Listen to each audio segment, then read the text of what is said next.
Hello, everyone. I hope you've had tea, coffee, and recouped your energies. Requesting everyone to kindly settle down as we are about to begin. Thank you.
Once again, hello and a very good evening, everyone.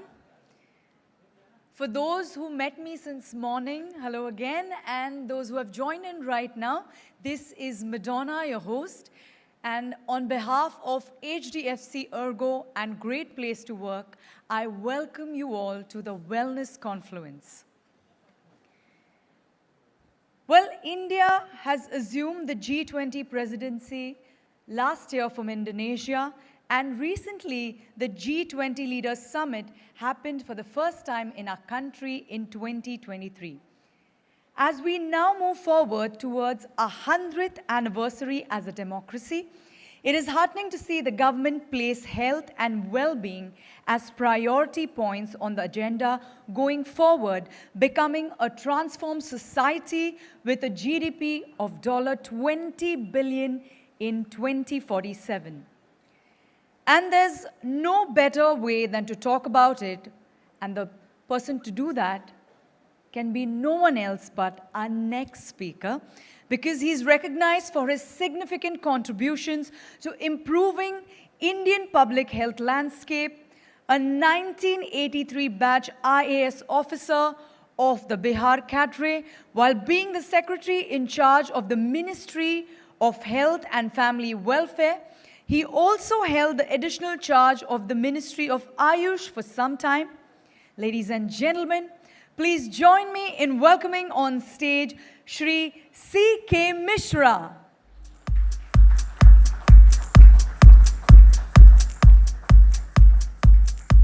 Good evening, sir.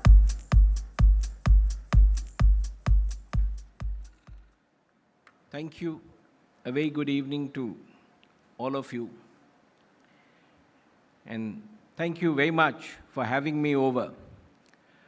As I stand here before you to deliver what is commonly known as a keynote, I don't know why we call it a keynote, but whatever that means, I am a little confused, hugely excited, and delighted. Confused because, the debate over health, well-being, wellness can lead into so many directions that it is very difficult to get a coherent bit on that. Excited because somebody somewhere has started talking about it, and good to see an insurance company being a part of it. And delighted to see corporates starting to talk about it. Beyond their figures of gains and losses, they have started discussing human gains and human losses. And that is a very critical thing. As I go along, of course, so many years in government and so many years in a sector colors your mind to such an extent that you tend to combine everything. So I do that with health. You will get a sprinkling of it, but we'll try and see what exactly we mean by health and wellness and what is it that we are expecting. We are talking about 2047. Are things going to change by then? And if they are going to change, what is it that we will do to make them change? So thank you very much for having me here. And it's a very strange moment when we have all assembled after COVID. One message that COVID gave to all of us is uncertainty of life. And that message was delivered in the field of morbidity and mortality, which was frightening. Today is the day when lockdown started in 2020. The whole concept of life beyond an earning and life beyond a profession got very strengthened during COVID because it demolished all kinds of things. We had confidence in health structures across the world and thought that people in the best of the countries were very well off and feeling well because they had a very robust health structures. Ladies and gentlemen, the best of health structures in the world crumbled before that virus. So what was the takeaway? The takeaway was, till we are there, how do we make it good? How is it that human wellness can get entrenched into policy making, into public funding, into private financing, and into a world where people understand the meaning of that? When government launched 2016, I think, the Health and Wellness Center, questions were being asked why we are adding wellness to that. Because they were health centers. But the fact remains that the issues that were being tackled there went beyond health. So that is the kind of structure that we must really be looking at. What is wellness after all? It's a package. Yes, a primary element and a leg that it stands on is good health. That is how you survive. If you don't have that, there's nothing else happening around you. So good health is a primary element surrounded by a happy feeling, your things around the wellness around the environment, your economic wellness, your social well-being. Everything gets dovetailed into that. It is very difficult to put down a definition. And I'm told you had an ideation session before this. I hope that comes up with some kind of a definition, even if a loose one, so that at least we can measure something in future. But ladies and gentlemen, even if we don't measure, doesn't matter as long as we hit the target of wellness with people. So this package is very, very critical. What kind of a society are we trying to build from the health side, for example? Are we trying to build a society where we ensure that we prevent sickness, promote happiness? Or are we trying to build a society where we invest a lot and assure every citizen of the country that if you fall sick, I'll treat you? My vote would be for the former. We need to create a society where right from the beginning, we sow the seeds of well-being and health in everyone, and the investment goes in that direction. Unfortunately, the investments that are currently going in India are in the opposite direction of treating the sick. And there are reasons. There are reasons why we do this. But I don't think that is the best thing to do. We moved ahead a lot. I mean, it's not as if India still is in the same stage where it used to be earlier, where,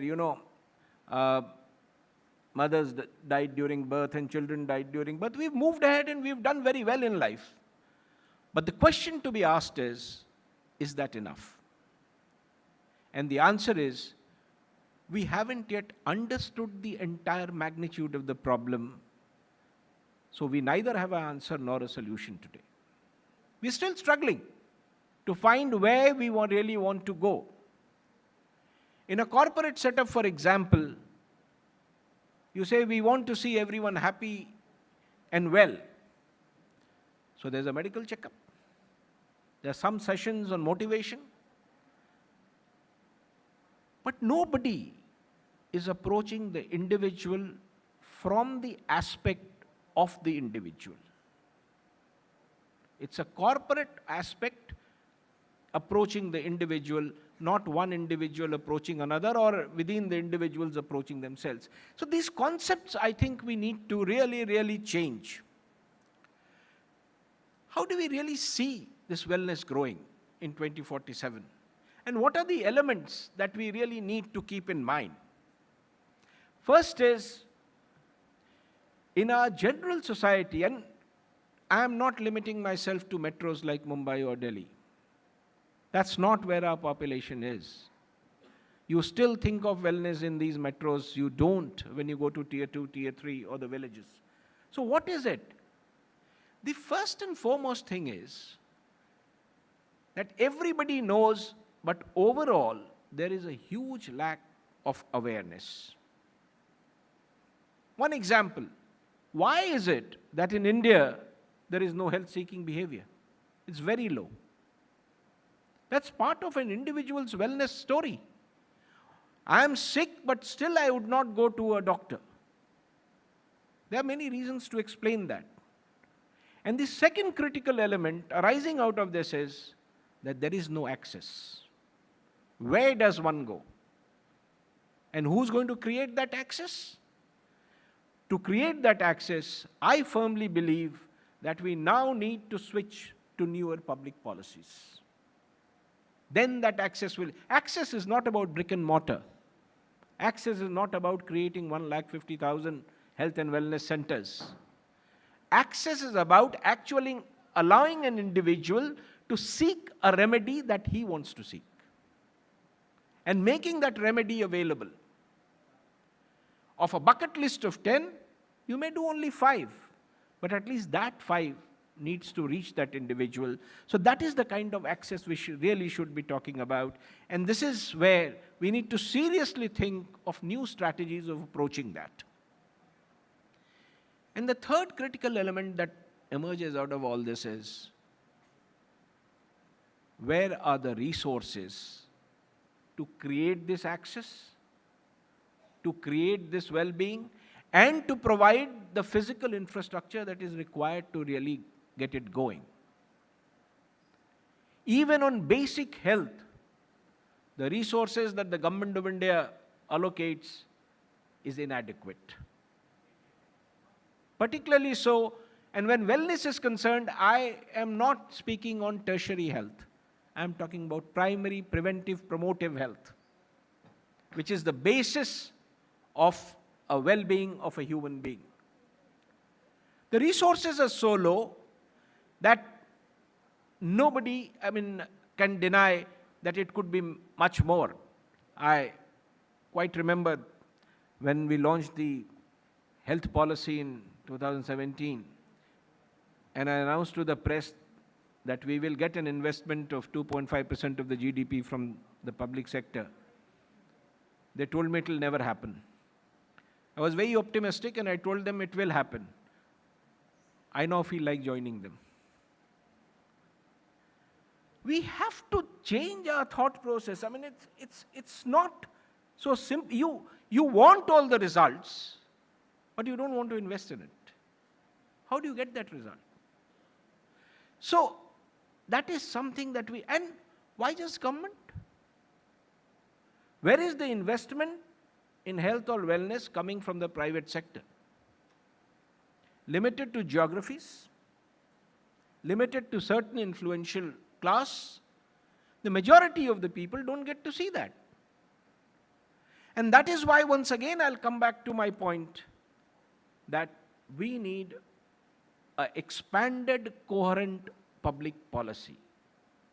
Expanded in the sense that it is health plus.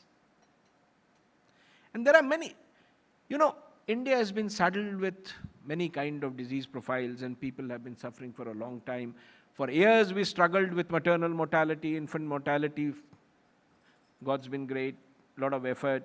We've now come out of that. But we're still saddled with the dual burden of communicable diseases, non-communicable diseases.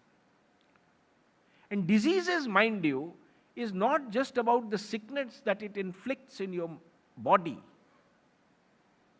The lack of wellness it creates in the family, the lack of wellness it creates in the society is huge. So it's not just one person who's suffering from a disease. Today, as we speak, it's World TB Day. And we've not been able to, really get our act together on that. Now, let me give you one example of TB. What is TB doing? To me, if I am suffering from TB, it's a disease. To the family, it's social unwell-being, economic unwell-being, and mental unwell-being. One of the huge things today is mental health. And if there is one index of well-being which we should establish, it is mentally how well I am. I'll again go back to 1516 when we wrote the Mental Health Act. Now, if you ask me honestly, that Mental Health Act is a directive to treat someone. It is not a charter on making sure that nobody reaches there. So there's a lot of improvement to be done around in the social system to ensure that you don't make a person mentally sick and then claim that I have the facilities to treat him. That's not the correct way to go ahead. We need to reverse this thinking.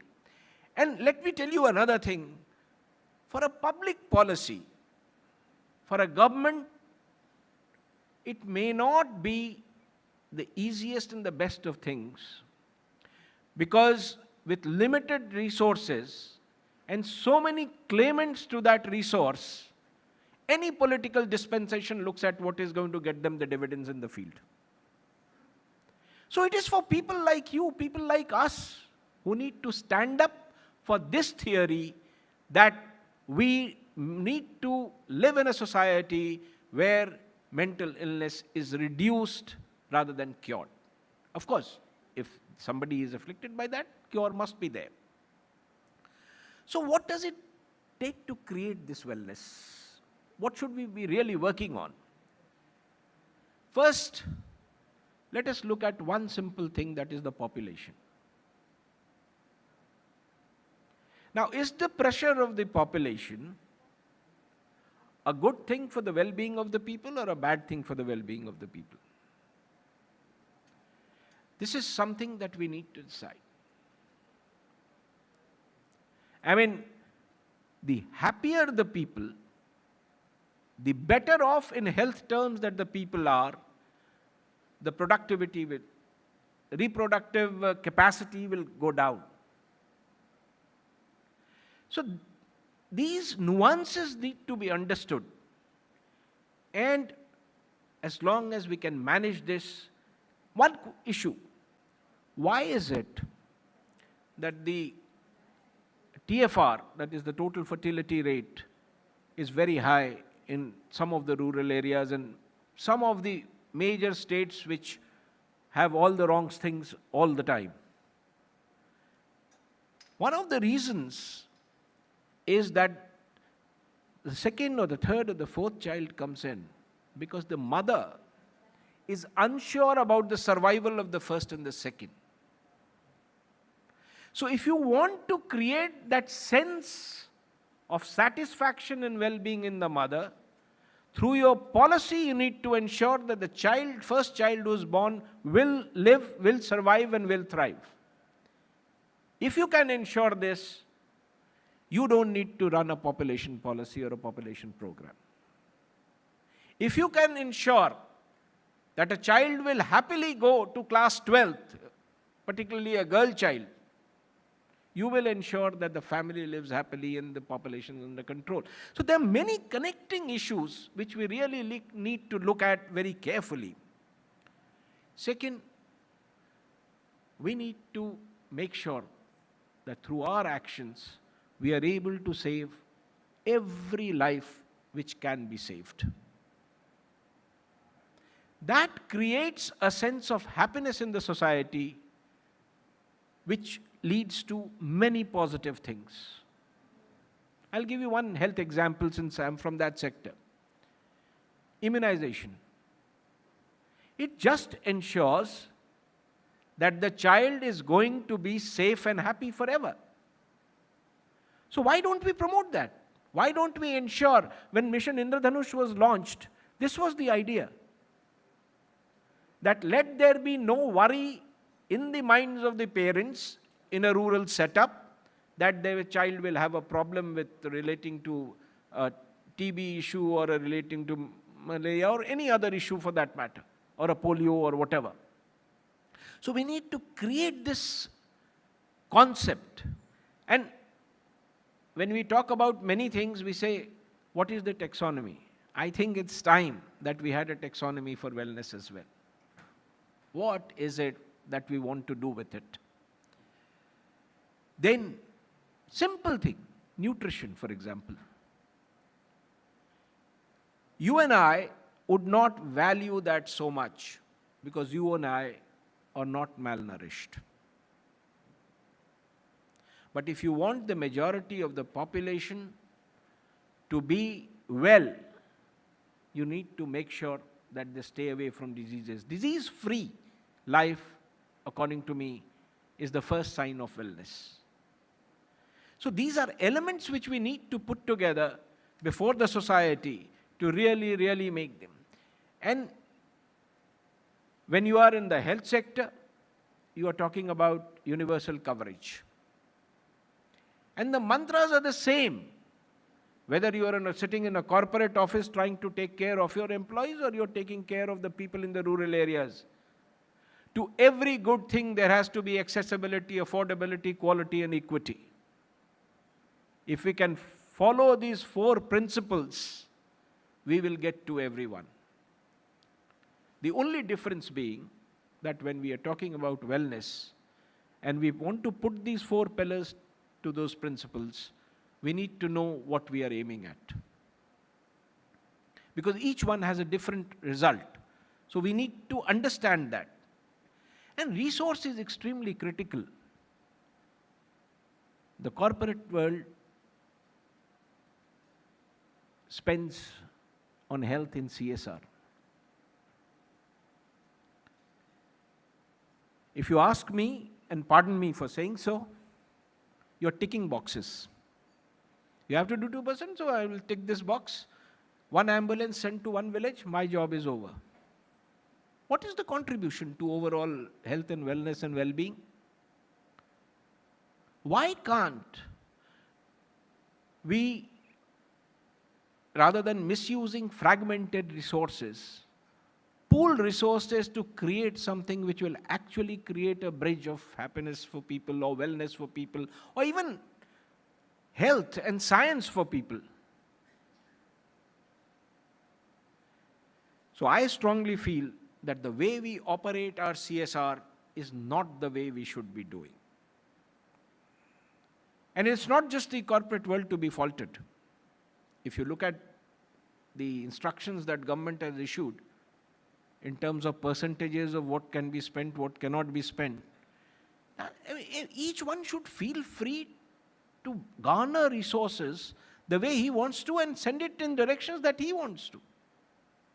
But the end result should be that you should have satisfied someone. That is one wellness center that you have created. What do you do? I mean, India has been very famous. I mean, initially people thought that we were very backward as far as medical science and other things was concerned. Today, we are doing extremely well.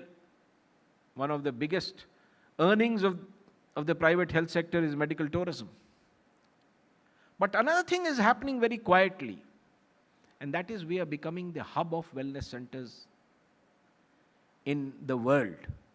And people are seeking wellness in India, which is more physical than anything else, without we realizing that we need to get that. I am surprised that most of these wellness centers that have been set up mostly in southern part of the country in the west cater very little to Indians. Why are we doing that? Why can't we, again I come back to my original point, why is that access not provided to an average Indian to be there? So that accessibility and affordability to that quality wellness center which is happening somewhere in India should become a right of everyone. Not justiciable right in the sense of a law, but actually physically a right for everyone to be able to be there. What is the biggest problem that is troubling the Indian economy as far as health is concerned and insurance is at such a low level? It is out-of-pocket expense. One health adverse incident in a family puts that family back in the trap of poverty for the next 10 years. We are talking about wellness here, and we are talking about mental happiness and index of wellness. That family will get none of them for the next 10 years. So what do? Do we approach them with our ideas of wellness? Or do we make sure that that catastrophic expenditure which he had to undergo does not happen? So let us control that catastrophic expenditure which is leading to these things. So the point I am trying to make is, instead of creating a web of wellness solution, let us first create a web of solutions of things which lead to people not being well. That platform then will give you ideas on what kind of a wellness we want and how we want to define it and what is it that we want to do. Happiness at workplace, for example. Now, can it come if I am under stress, if I have a health problem, if I have a family issue, or anybody in the family is sick? It will not come. Therefore, these fundamental issues which are causing this reaction need to be tackled. And we've done extremely well in human growth, and we are known globally for many of the things we do. And we saw during COVID how strong we are and what we can do. But we also saw during COVID what is the mental pressure that one goes through in these times. What were the health issues that arose in those times? So that pressure point needs to be identified very well. And this whole story about health versus sickness is a story of investment. If you put your money at the right place, you will get the right result. If you ask me, if the government of India today has 10,000 crores additional, with which they want to build big hospitals, at the risk of being disliked here, I'll say don't build big hospitals, put that in preventive promotive health. That is what the country needs. The policy has to be of preventing illness, sickness, sadness. How do you invest there? The simple way of investing is looking after the child from the time he is born to his adulthood. And if you can track that trajectory, you will actually make sure that he sees a story of wellness. You are all here to discuss wellness. Two things one would expect from a knowledgeable gathering like this. If we can come up with a definition of wellness, or at least elements that impact wellness, if we can put them down, and second, if we can prioritize them, then we can stand and say, okay, here are 6 things, now let's see where the investment goes. Investment is not just about financial resources. Investment is also a huge social resource where people have to get together. So that organization is also very critical. So, how do you do it? Is it the beneficiary who is going to decide what he wants? I don't think in India at least we are in a position where the beneficiary will create a demand. So the pressure from demand side is unlikely to come. So what is the next big solution? The next best solution is let the supply side take over. Let us creatively start thinking what we need to do. And at the core of all these needs to lie innovation. It's not that many of these things have not been tried. It's not that startups are not trying to reach out on wellness issues. It's not that health issues are not being addressed. Many of them have not worked so well. So we need to put these bright minds here together to think what is that innovation which will change the way we approach people, which will change the way we implement, or even think for that matter. So the solution has to start in our minds, and we'll have to create a vehicle which can transport it to other minds. So that distance needs to be covered well. And I personally feel that one of the best ways of doing it is partnerships. No single organization can do these things on its own. Nobody has monopoly over knowledge of these things, and nobody should claim ownership. Whether it is the government, the private sector, the corporate sector, academics, whoever they are, there has to be a partnership. But in India, and I am talking with experience of my health ministry as well as my environment and climate change ministry, partnership is spoken everywhere, happens nowhere. And the reason is that everybody wants to become a partner. Nobody is providing that platform for partnership. So I strongly feel that one of the biggest responsibility of government today is to provide that platform, where various diverse elements can come together and work on this.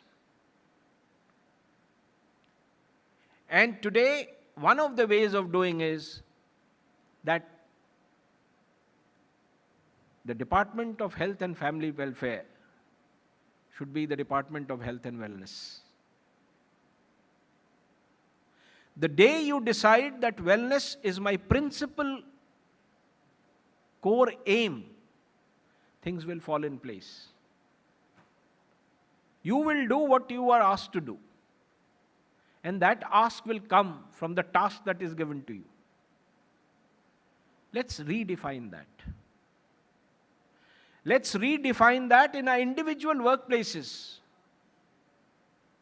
Everybody, I keep talking to people who are friends of mine in the corporate sector, and they say, these days, things like mental ability, mental stability, wellness, etc., are big talk.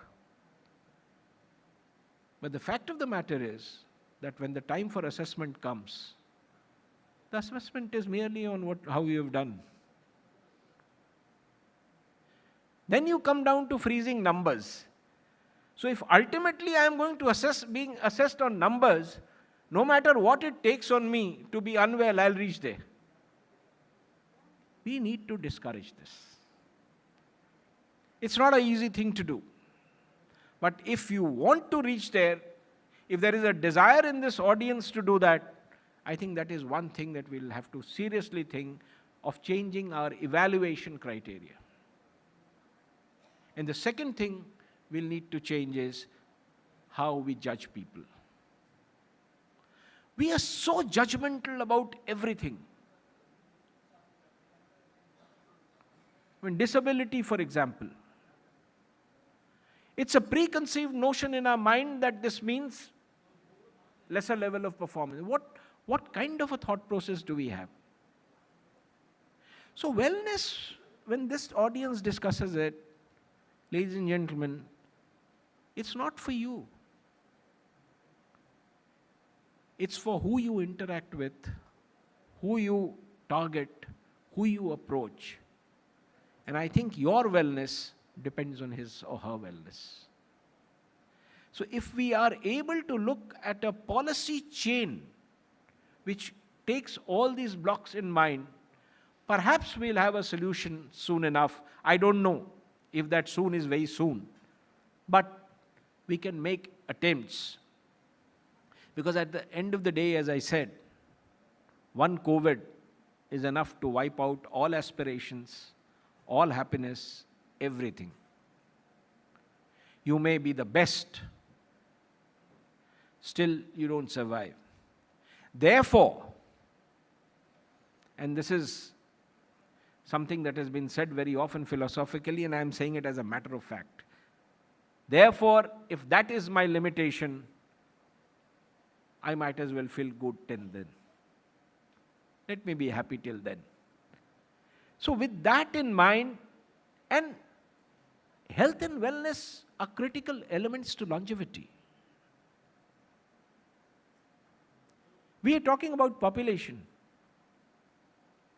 If the current young population that we are very proud of is not directed in the right sense, that dividend will become a problem. It will no longer be a dividend for us. If they are unhappy lot, we can't see growth in the country. So we need to plan.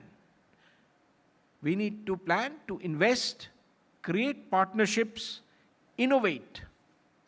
And ladies and gentlemen, I think apart from this, what we really need to do is that we need to become pressure groups to see that policymakers are more tuned towards preventive and promotive health rather than curative health.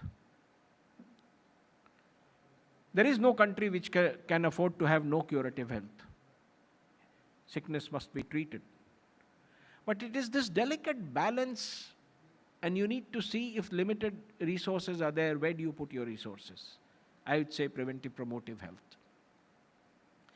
And I would be extremely happy if the outcome of this conference gives a direction or a new thought, a new perspective to what we talk about wellness and health.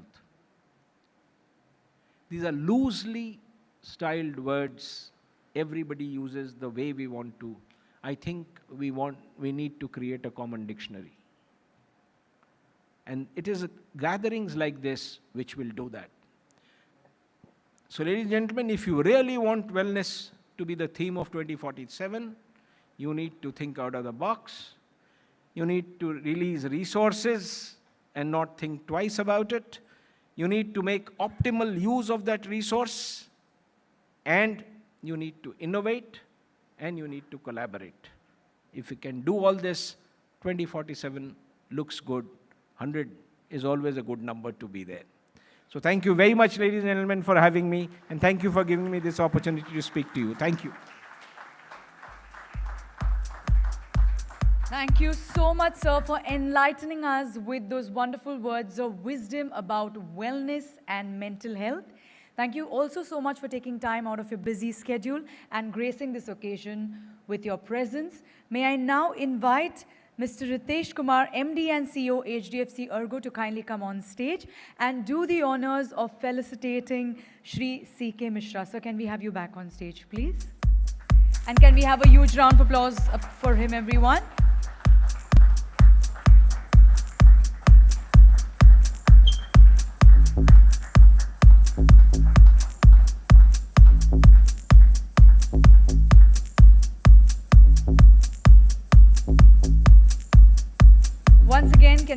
round of applause, everybody.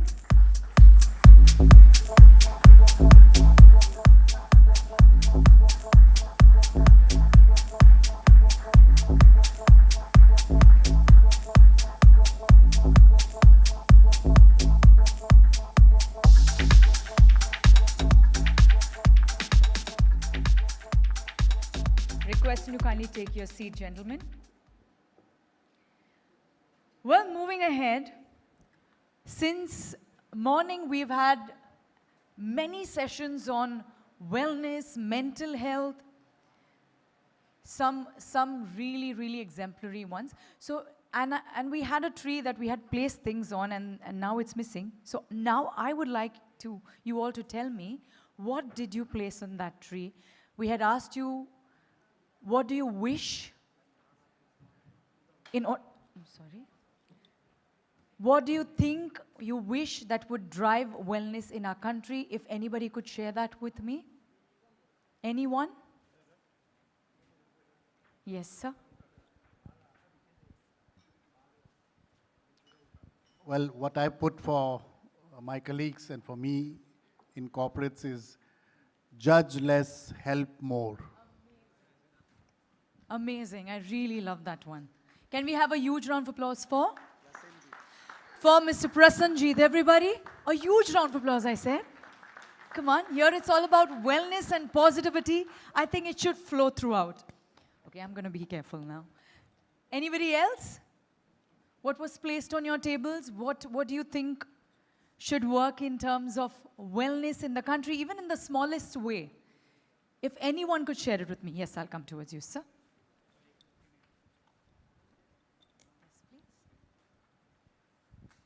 It's basically a tagline also for us. It's chalte raho.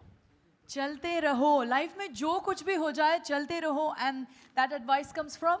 Rajesh Munja. Give it up for Rajesh Munja, everyone. Okay. Anyone else? I think we're getting some really wonderful inputs. Anyone else would like to share? People at the back. I mean, I'm not going to let you go like that. I'd like to hear from you as well. Anyone here? Ladies, anything that you'd like to share? No, I'm not putting you in the spot, but I'd like to hear from you. What about people here? Anyone? Any mantra that you think could help in terms of wellness? Even the most simplest one. Keep smiling. Yes, and that is my motto as well, sir. So, may I know your name? Indrajit Pathak. Give it up for Indrajit Pathak. Yes, sir. So getting up at 5 a.m. and giving 1 or 2 hours to self. Okay, that's a bit tough, but may I know your name, sir? May I know your name? Mohit Kumar. Give it up for Mohit Kumar. 5 a.m. I mean, wow. That's a little bit tough, but I'm sure if you can follow that, you're going to be as fit as him. Okay, one last one. I'm going to take a last one. Yes, please. So this one is the stolen one. I stole it from Anuj. Having a city index wellness, and because Mr. Mishra is also here, I wanted to just put it again. I think the way Swachhata Abhiyan has worked, if we have such index, I think it will work for the country. So, thank you. Amazing. And is your name? Give it up for Sapan, everybody. और जब मैं कहती हूँ, when I say तालियां हो जाए, when I say a huge round of applause, I really mean it. I want positivity to be churning every second. Okay, we have one more person. Yes, please. Hi, good evening, everybody. My name is Amit. I think not a mantra, but what I would request everybody in this room to think about is how, from a mind, body, and wallet perspective, wellness is a critical aspect that the corporate India needs to think about, not just for colleagues, but even their families and everybody around. So from my side, it would be working on your mind, working on your body, working on the wallet, because financial wellness is also very important. I agree to that one. I'm sure everyone else is smiling, so they agree as well. Amit, right? Yes. Give it up for Amit, everybody. Well, one thing, I'm going to move ahead, but one thing that I would like to add is, in this day and age of digitization, social media has brought in too much of stress on us. So I think taking time off social media could actually add to your mental health.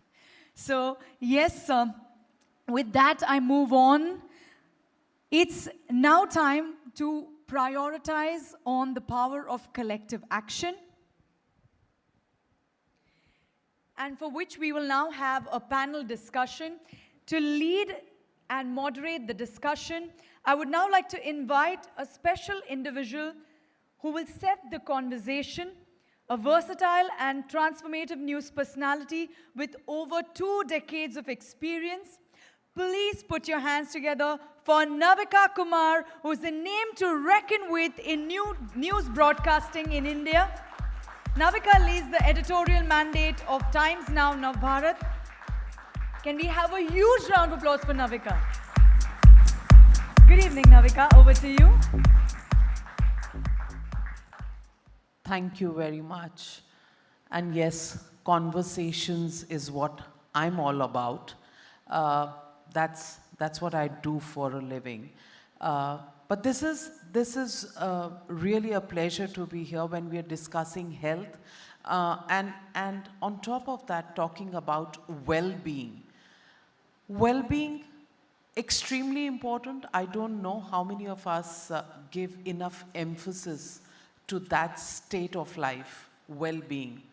Normally, most of us just lead a very programmed life. We wake up in the morning and then our calls, our messages, our timing for office, whatever work we have to do, a little bit of family conversations thrown in, and then we're gone for almost 12 hours. And by the time we come back, we're all pooped, no conversations. And where is the time to talk about health?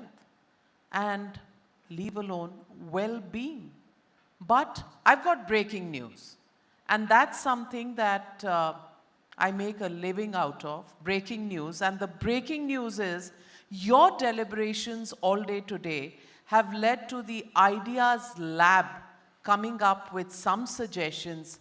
And we hope to pick up some of these suggestions so as to move forward and create a being of ourselves where we pay attention, not just to our work, not just to the routine that we follow of phone calls, conversations, messages, social media, as she said. And if any of you have a social media profile like mine, oh my God, you would be really stressed. There is so much of hate on that timeline that you'd definitely end up with high blood pressure, I don't know what else, stress for sure, maybe depression as well. So it's important for some people to do a digi-detox if you have the luxury. Sometimes people like us don't have the luxury. But well-being in whatever you do is possible to do. Whether it is a very, very stressful job like mine, or I have in the audience a politician, Shweta Shalini of the BJP, official spokesperson in Maharashtra. She has a stressful life. And I just want to know how many of you in this room have a stressful work life? Raise your hands. Raise your hands. Are these all from HDFC Ergo people?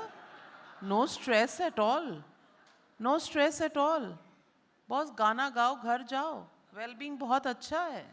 Do you need an index? Do you?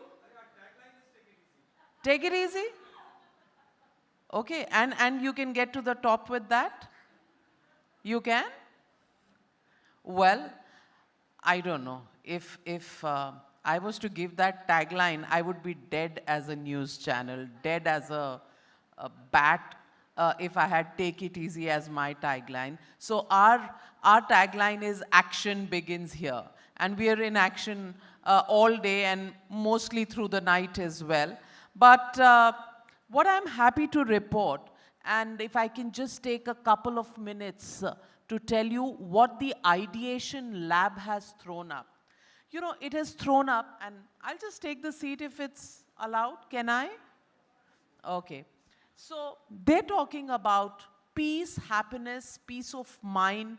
They're also talking about a balanced life when they talk about well-being, peace of mind and body, a healthy body, fit body, energetic, feeling good about yourself, optimal mind, body, strong. So basically, happy, being happy with work. You know, these are, I think, spectacular ideas that have come out of that lab. Because frankly, at the end of the day, what are all of us striving for? Your money, your job satisfaction, your best job, your targets, what is it all meant for? At the end of the day, it's meant to just create that happiness quotient in your life. It's as simple as that. When you want your children to do well, when you want to do well yourself, when you as a company want to do well yourself, it's all for what? For happiness. Because that is what you get when you hit a number 1 or a number 2 or a top of the charts. It's all about happiness. And while having the objective of being happy, if you don't enjoy your work, if you don't enjoy your life, I think it would be all very pointless. And that's what we would take. There are ideas that have come out which say corporates, they should have an environment to share, speak up. There should be key delivery areas. There should be a culture of trust and confidentiality. That needs hard work. Trust and confidentiality. Important words. And requires sometimes just a little bit of effort, and sometimes it can make a world of difference. Design well-being first initiatives, personalize well-being journeys. For individuals, it means happy hours for self, partner in conversations, take charge of self, financial well-being, something that was discussed earlier. And for administration, it should be about creating awareness, bringing everyone together as a partner, and creating well-being forum. Also, affirmative actions and policies that could be required. What the lab has suggested, that we must create, must have well-being goals as business goals. Otherwise, we'll never do it. Because I think Indians are also programmed in a manner in which that if we think anything other than work, then we feel guilty about it. So it has to be a business goal, and well-being is part of every employee and his growth in the organization. I think it's a great idea if well-being can be part of a business goal. Budget for well-being, well, I hope the CEO and the MDs and DMDs are all listening to this one. Budgets for well-being, extremely important. Have a basket of options in the corporate cost to the company, including well-being. There should be a chief spiritual or wellness officer as well. Great job, I would say. Bring mental health to the mainstream through mental health matrix. Extremely important. Many of us in India are in a denial mode about mental health issues. And each one of us, you know, we don't have to feel shy about it. Each one of us has a trigger point which causes us mental distress. Do we recognize it? Do we even acknowledge it? That is the challenge. And conversations in corporates on the issue of mental health matrix, extremely important, because we can only resolve it when we begin to address it, acknowledge it, and recognize it. So extremely important, and if this can happen on a larger scale from here on, I think it would be a step in the right direction. Well-being also part of compliance. Implementation should start at the micro level. These are all ideas that have come up from the ideation lab that all of you here have gone into. And I just want to tell you, ladies and gentlemen, the breaking news is with you. It is what we make with this news the news that we can use, that's when it becomes of any use to us. How are we going to do that? Well, we're going to discuss this, create a habit of life, come all together, and we have to be taking a multi-dimensional approach to this, going just beyond India Inc. or government. It has to be going across to every single individual. And how we are going to build on this entire process, for that, I'd like to invite on stage our esteemed panel tonight, Shweta Shalini from the BJP. Thank you, Shweta, for joining us today here. She's the official spokesperson and advisor to the Chief Minister of Maharashtra, Indian politician, young woman, dynamic. How the government can play a role is what we like to ask her. Let me also welcome on stage Mr. Anuj Tyagi. Mr. Anuj Tyagi has more than a 2-decade work experience, and he's the Deputy Managing Director of HDFC Ergo. Thank you very much for joining us. Also joining me this evening on this esteemed panel is a very, very important individual, the person who's worked on this index, Yashaswini Ramaswamy. Recognized as one of India's leading serial entrepreneurs, she is the Chief Executive Officer of Great Place to Work Institute of India. Welcome on board, and Great Place to Work Institute of India.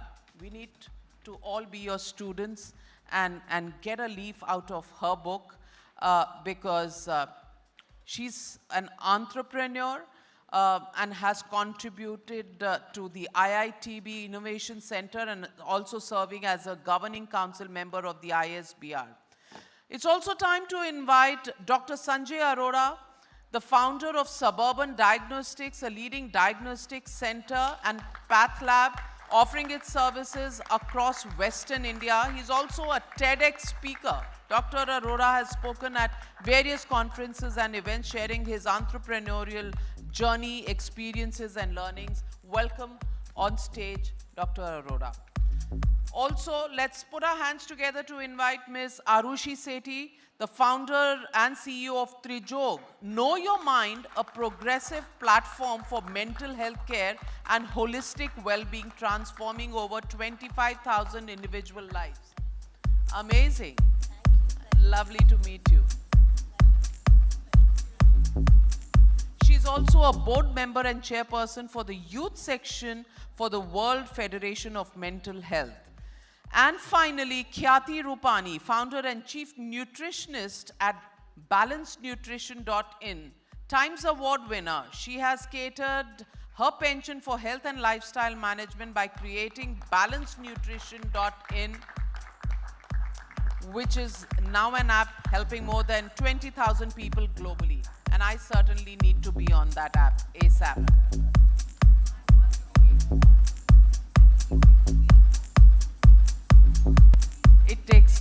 It takes talent not to be affected by, the nutrition advice. That also takes some talent.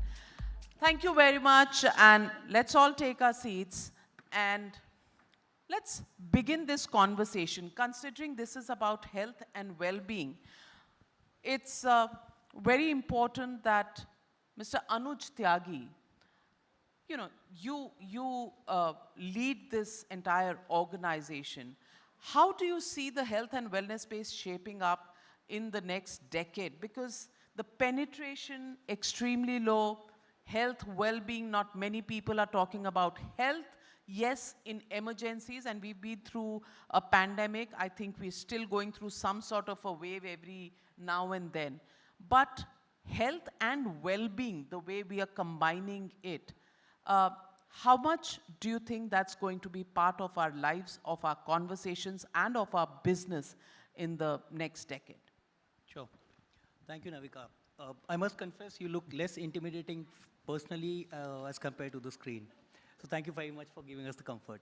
Health and wellness in next 10 years. Let me so it's two parts. Let me, do a crystal ball gazing, and I'll also be slightly optimistic and philosophical in the second part.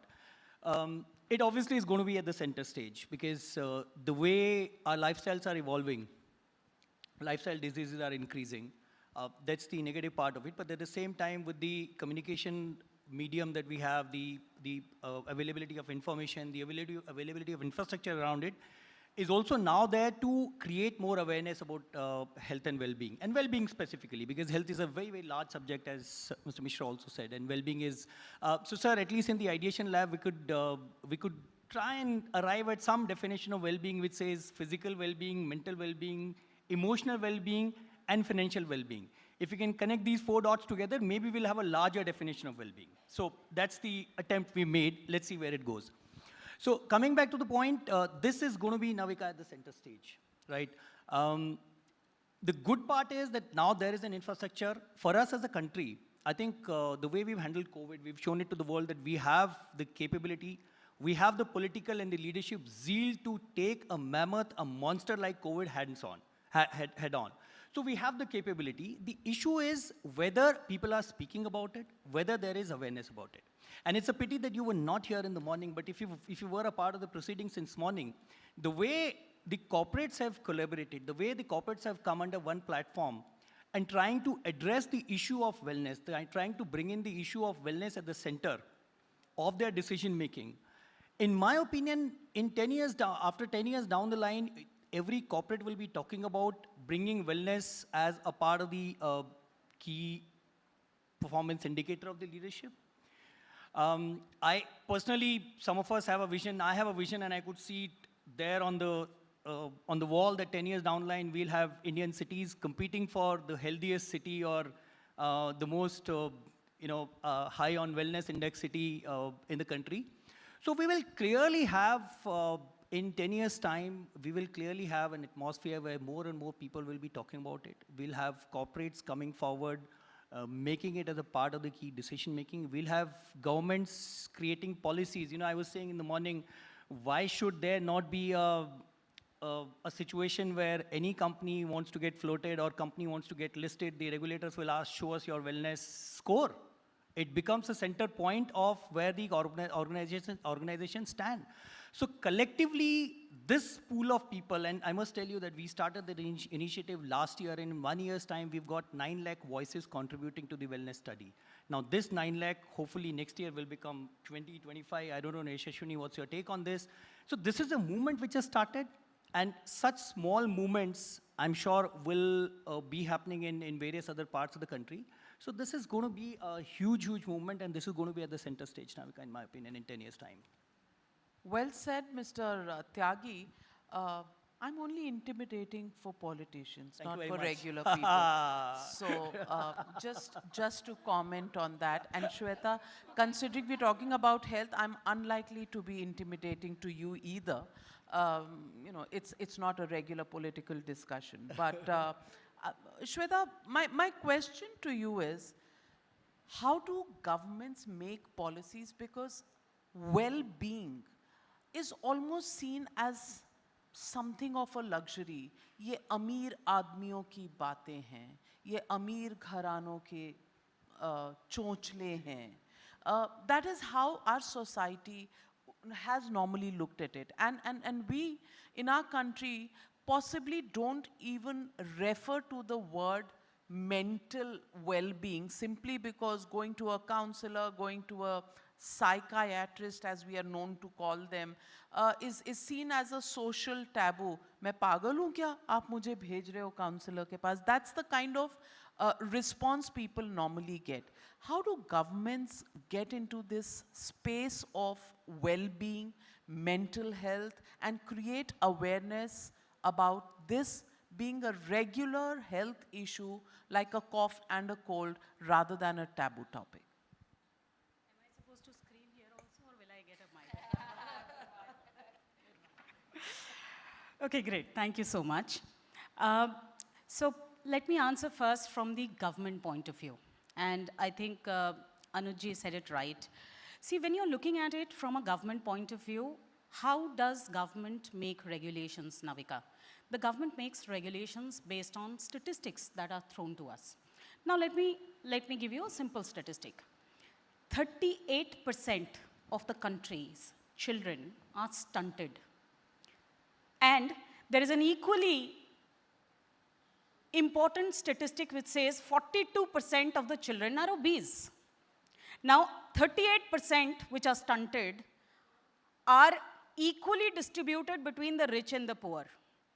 So you can't say it is a problem of the poor, you can't say it's a problem of the rich.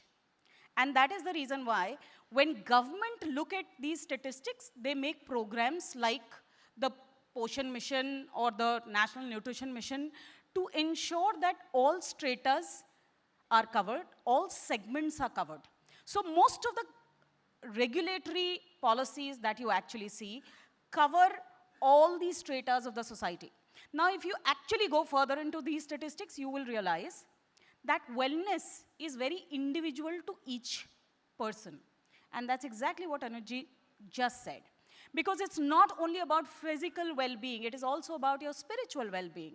It is also about your mental well-being. It is also about how in a community are you safe, secure, and that's exactly what the government is today aiming at. Right from the Swachh Bharat mission to every singular objective the government is to ensure that you get security as far as financial security is concerned. So when you talk about Jan Dhan Yojana, direct transfers, it ensures that the stress of somebody taking away your money, your hard-earned money is not there. And hence, the government in its own way is actually tackling this issue. But having said that, I understand that this is not a political forum, and hence I would want to add that the key to this problem is actual convergence. And until we have convergence from all the stakeholders, be it the corporates, be it the communities, be it the individuals, why should we only talk about corporate social responsibility? Why does it not fit into individual social responsibility? Because for me personally, if you ask me and you just said it, that you have a stressful life, I have a stressful life. But for me, my basic lesson that my father taught me was, karmanyevadhikaraste ma phaleshu kadachana. And that is what has kept me on the line, because I know that what's in my hand is my karma and not the phal. And that's why happiness is not something which I can define for almost everybody in this room. It's very individualistic to each other.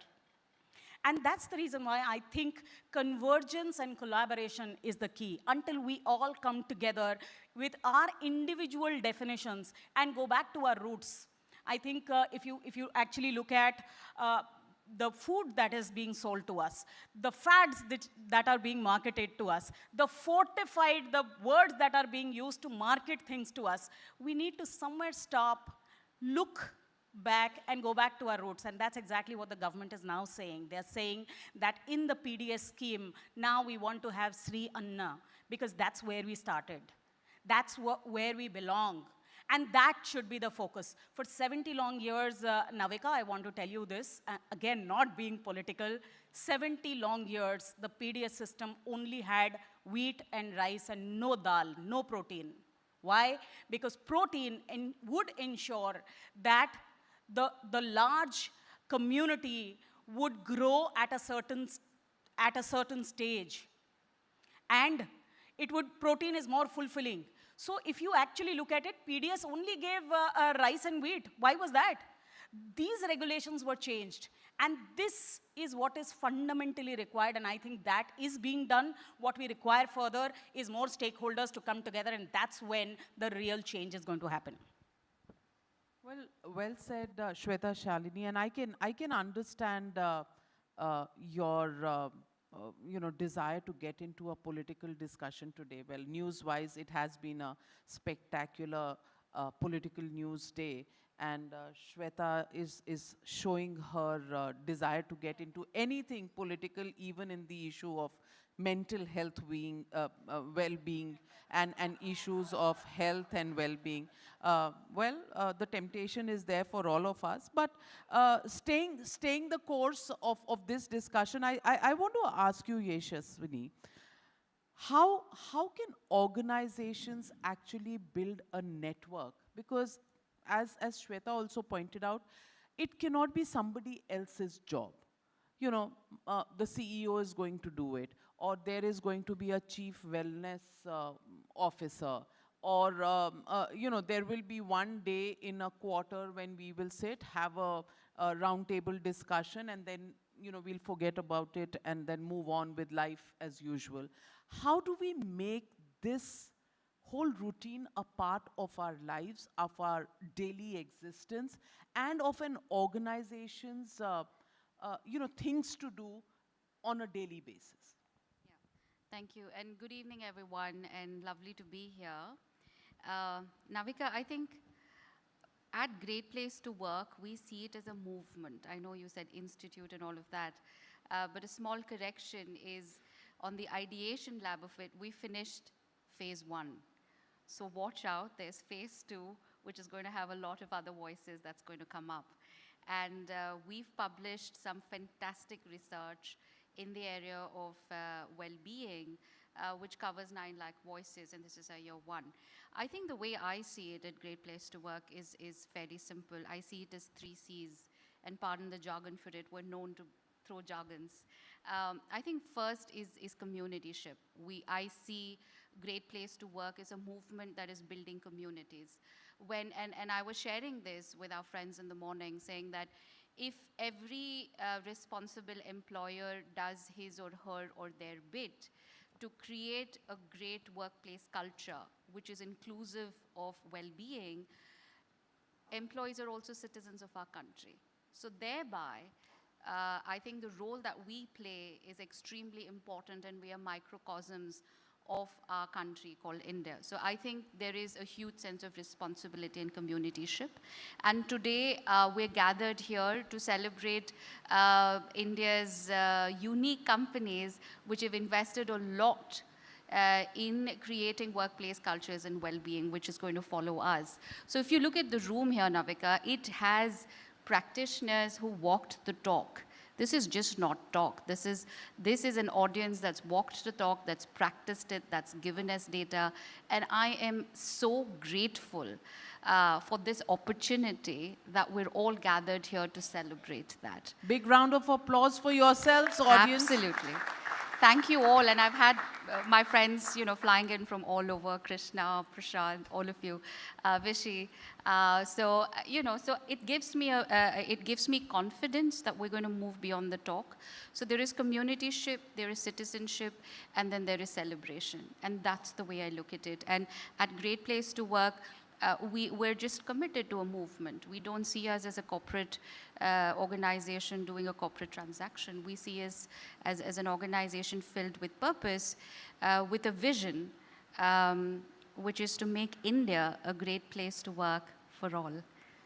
Absolutely. And very well said that the approach is not transactional, it's more visionary to create a movement. It's extremely heartening because, you know, some of these things in our daily busy lives, we don't even pay attention to the importance of some of these things. But a huge salute to people who are working on this and trying to make this, because at the end of the day, you know, your quality of life, and Shweta, I'd like to say this because whenever I've had a conversation with the Prime Minister on some of these offbeat issues, I'll let you in on a secret. He very often has long discussions on all issues non-political. On political issues, he normally clams up, and those are left for formal interviews whenever you can convince him. But the fact that the government, the Prime Minister himself has made this an important part of their policy framework, which is not just about ease of doing business, but ease of living. And that is an extremely important cornerstone, I would say, if we can actually inculcate this in our daily lives, because your financial well-being, part of ease of living, how do you get there? Extremely important, your mental well-being, your physical well-being. And to that, I want to turn to Dr. Sanjay Arora. And Dr. Sanjay Arora, I want to ask you, even today, in our country, a lot of awareness has increased, but health checkups that can be done by companies on a regular basis, a large part of our population still doesn't quite appreciate the importance of doing those regular checkups, especially in recent times. We all see on our social media, in newspapers, in magazines, and on television, you know, somebody who's 35 had a heart attack in a gym, fallen down. How much a part of our lives is it, and how can companies make it possibly mandatory for these checkups, preventive checkups as they are called, and how do we create the awareness that these are important, not just to people in cities, but people in small towns, villages, kasbahs? How do we do that? So I think we've had some very macro views being discussed. What I'll do is I'll try and share my perspective of what we do, what I've done in my organization. So let me start by saying that it happens to be my birthday today. Oh, happy birthday. Thank you. I think. So I think one of the objectives is that I have is finding ways to give back to society. So when Preeti invited me here, I said, I think there's no better way to give back to society than to share your experience on your birthday. So that is one aspect of sharing your experience with the audience who can take benefit from whatever you have done. I think walking the talk is very important for me, and I've always advocated that how do you want to celebrate your birthday? One way is, of course, you invite friends and you have a party. Now, let me ask people here overall, as an organization, do you celebrate birthdays of your employees? And how many of you cut a cake for your employee? Maybe a little show of hands. So what if everybody does, they're just not raising their hands. Am I right? So I'm Come on, raise your hands, guys. I know it's afternoon, getting to evening. So let me just change the narrative here. If you really want to practice health and well-being, instead of cutting a cake, what if you cut a watermelon? Think about it. Accessible, easily available, does not need to be ordered. You get a watermelon to your office, to your kasbah, to your village, wherever it is, and you celebrate the birthday. Instead of distributing a piece of cake, you cut a watermelon and you distribute pieces of watermelon. So one is, it takes care of your access problem. It takes care of your, rich food that you don't want to give people. It gives you a healthy option, and it's something, it's different. Maybe Times can also cover it, that how many people are celebrating birthdays by cutting a watermelon or distributing a fruit. Think about it, and maybe you want to change that. So I think these are simple things. The next is, we encourage everybody in our team to get a health checkup on their birthday. I think the best gift we can give ourselves is the gift of good health. And I think if we walk the talk as healthcare practitioners, as medical professionals, so I did my health checkup yesterday. I didn't do it today because I was to be here. So I did my health checkup yesterday, and I do it every year on my birthday. And I do use social media to talk about it. I do use that platform to share that with people that, I'm not just advocating doing a health checkup. I'm also doing it myself. And I show a trend that how is my health tracking from year to year. I think we all have employees, and what I've tried to do is I never have lunch alone. And I always have lunch with somebody new from my team. And I try and do it. I hope it's more than a watermelon. I'm sorry? I hope your lunch is more than a watermelon. It is. So very often, and our lab starts at 7:30 in the morning. So a lot of our team members have to reach there before 7:30 in the morning. And when you start talking to some of them, you realize that they wake up at 4:35, and then they have to cook food, and then they have to travel, and then they have to reach that place of work. Now, how many people get a chance to actually cook a healthy meal at that time of the day?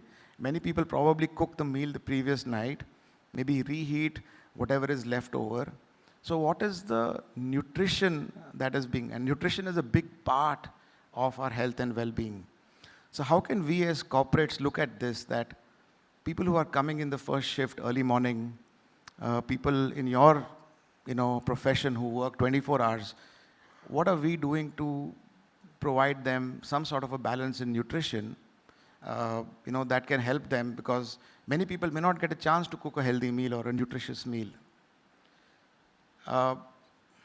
We all want people to be at their desks. But have we looked at the opportunity of incorporating ergonomics? Now, I know of people who specialize in this, that posture is the biggest problem for lower backache. How are we making sure that everybody sits in the right posture? Maybe even, having those desks where you can stand and work. Have we invested in the opportunity of giving a 30-minute walk to everybody in your team? You might say that, no, I want people to be at their desk, but can we not incorporate just 30 minutes of encouraging people to take a walk during the day? Do we ever ask our team members how many hours they sleep? 6 to 7 hours. 7 hours of sleep is a great way to recharge your body, is to make sure that your immune system actually, gets the opportunity to get recharged. How many of us really sleep soundly for 7 hours? How many of us make sure that our team members sleep well? Are we doing something about it to ensure that, our team members sleep well? Our environment plays another big role in our health and wellness. What do we make sure that, are we giving our team who's sitting in the office throughout the day adequate exposure to vitamin D? That can only be, either you give them supplements or you give them a chance to walk in the sun. Are we thinking about these things or not? Are we moving around the office and making sure we appreciate one person every day publicly? Yeah, you can do that between, stabbing them in the back.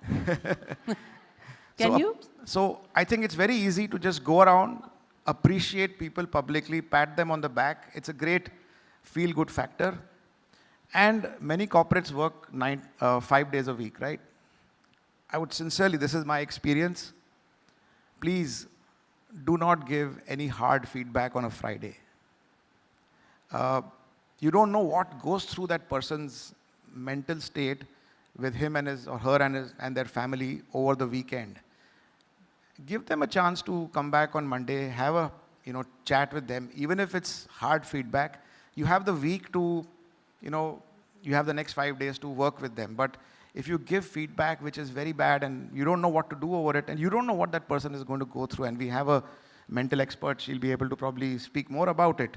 So I think food, movement, sleep, environment, and mindset. I think if we look at these 5 pillars, I think there are simple ways in which we can actually bring health and well-being to our team members. And that's my approach. Well said, doctor. A big round of applause. And that's why on health, you should always let the doctor speak, because he makes a lot of sense.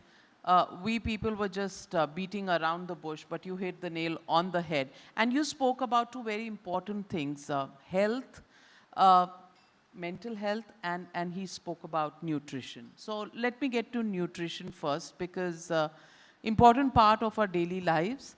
How do you think the best way that the points made by Dr. Arora can be incorporated in an organizational way, especially the fact that he said there are people who come early in the morning, first shift, don't have healthy meals.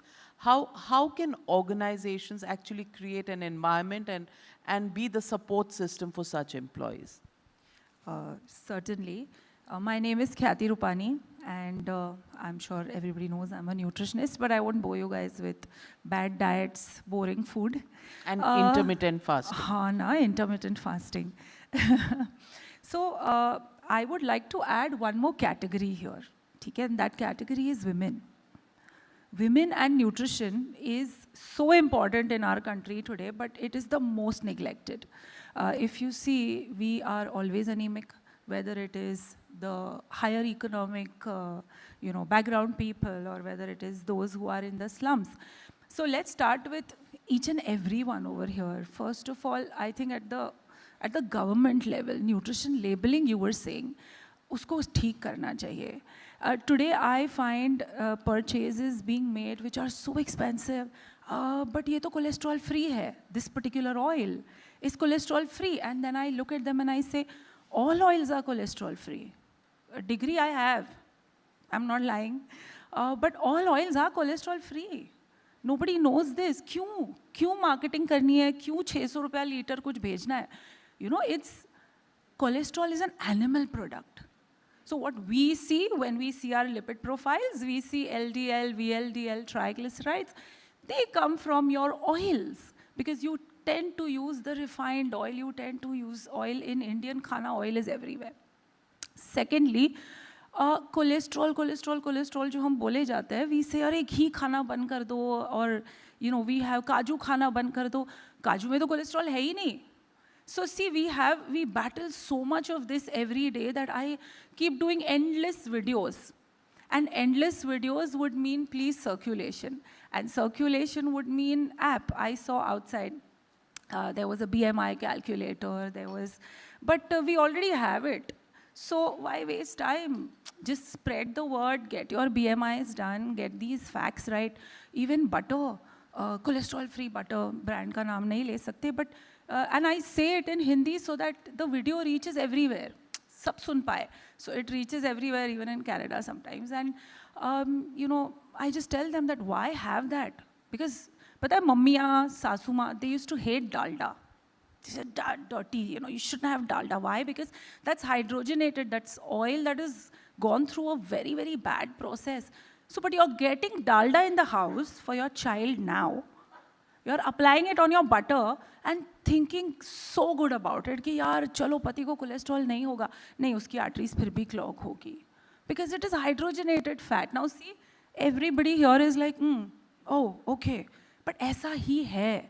This is what it is. So nutrition labeling means कितना sodium होना चाहिए. What is a good biscuit? Brand names ले लूँ. Oreo and Digestive. Digestive has higher calories. It may be high fiber, blah, blah, blah. But this is how it is, just giving you an example. Okay, so these facts need to reach every single person, every place. And initially, the way my story goes is I was extremely fat. I wanted to become a doctor, so I was a chief nutritionist at Leelavati at the age of 23. I didn't care, lab coat pen ke, nobody really cares. But then it hit me that being a nutritionist myself, there was anemia, there was PCOS. I didn't realize. हम घर पे जाते हैं, हम काम करते हैं.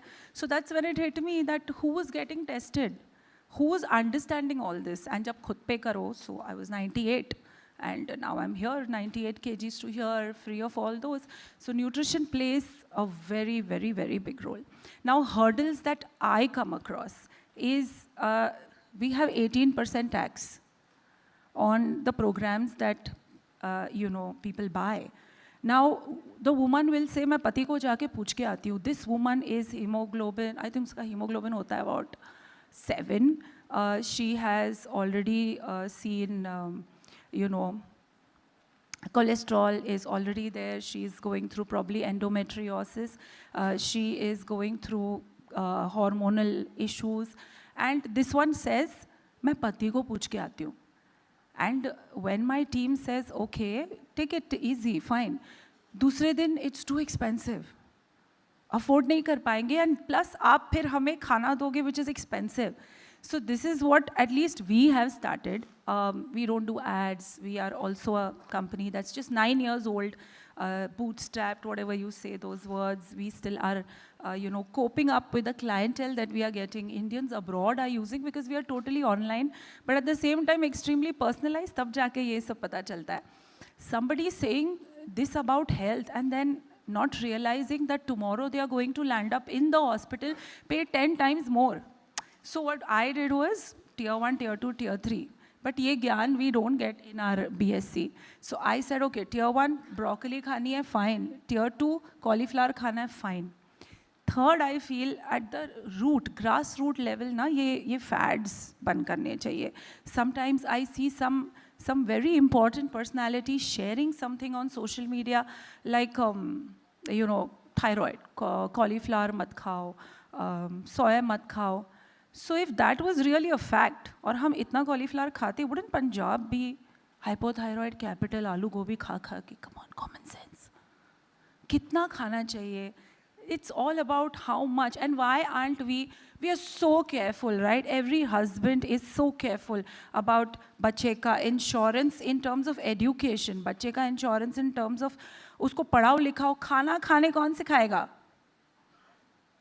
खाना खाना कौन सिखाएगा बच्चे को? I mean, the mother is, even in the parties I attend, 3 roti तो खानी पड़ेगी. How? And then you say, the most common thing everybody says, I was so fit. College में तो मैं भागता था. Now, the belly fat is coming. That's because of all that. That's because of no knowledge on when to stop, when to realize what, how. So I feel school में एक subject on nutrition, please, दे दो. Basic nutrition, basics of plating Indian khana. And everybody is, I don't know, going where all, keto, wheat. The Indian thali is the most amazing system of eating every food group very nicely. Nahi, hame firang sunna hai. The other important aspect is also about soya and thyroid. Japan, China, they outlive us. बहुत soya khate hain. So these things need to reach out. So if one app is doing it, why think about commercial, blah, blah. It's okay. Just, for me, it's all about just get it there. Just speak about it, talk about it. And first is, of course, GST. Second is, I would say, isko insurance mein dalo. Ye plan ko, please. Okay, because somebody is paying and it's not covered abroad. I have had in the past, letters given from our company saying that this person has taken this program and probably it has benefited him financially. And if the person is actually on a diet plan, क्या premium कम हो सकता है? Good one. This one is a good one. The ball is in your court. Because I'll tell you what, over the last 20 years, since I was a student, I was this little घुसाओ अपनी types. So I used to attend all these Anganwadis and I used to have a brain where I used to think, ये कैसे भरेगी इतना पैसा? So why not award them? They are I tell my team, we are now a team of 100, and I tell them, don't expect them to be nice to you. You are making them do something they hate. किसको diet plan करना है पैसे देके? अभी? Zero. Are you allowed for more people to speak at the same time, like on your channel, in case you want to mute somebody? You want to... So basically, yes, please, premium kam karwa do, and tie up with everybody in terms of digital space, but personalized, educated. I know nutrition today in India. Education, labeling, these are important issues on the policy front that, Shweta, you can be our messenger to study these. And of course, insurance companies, if they can do some insurance of health plans, of maybe a We don't have people who just want to lose weight. We have people with us. So basically, I'm a clinical nutritionist. So we have people with cancer. We have people with thyroidectomies. We have people with endometriosis. We have people with liver disorders, fatty liver. And we have so many that now we have a data team to understand that which part of India, which part of the world Indians reside in have what disorder. And yes, we are pretty successful in reversing a lot of them. Well said. Nutrition plays an important role, and how can this be part, also of supporting, people out there to finance some of these guided nutrition plans is something for HDFC Ergo also to think about, and policy makers.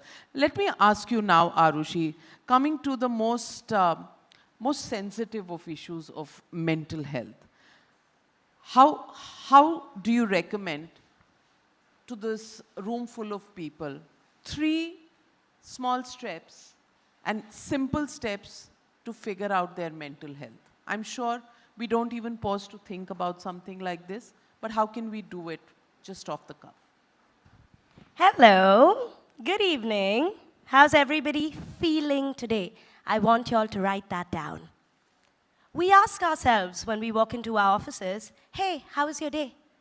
But do you ask yourself and your employees, how are you feeling today? I want everybody in the audience to please identify that feeling. I would like to share, and I would like it from our panelists also, motivated.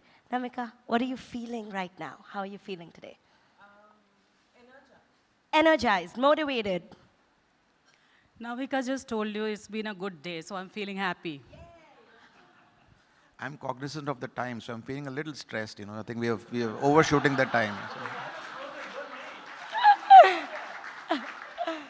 I didn't say it's a good day.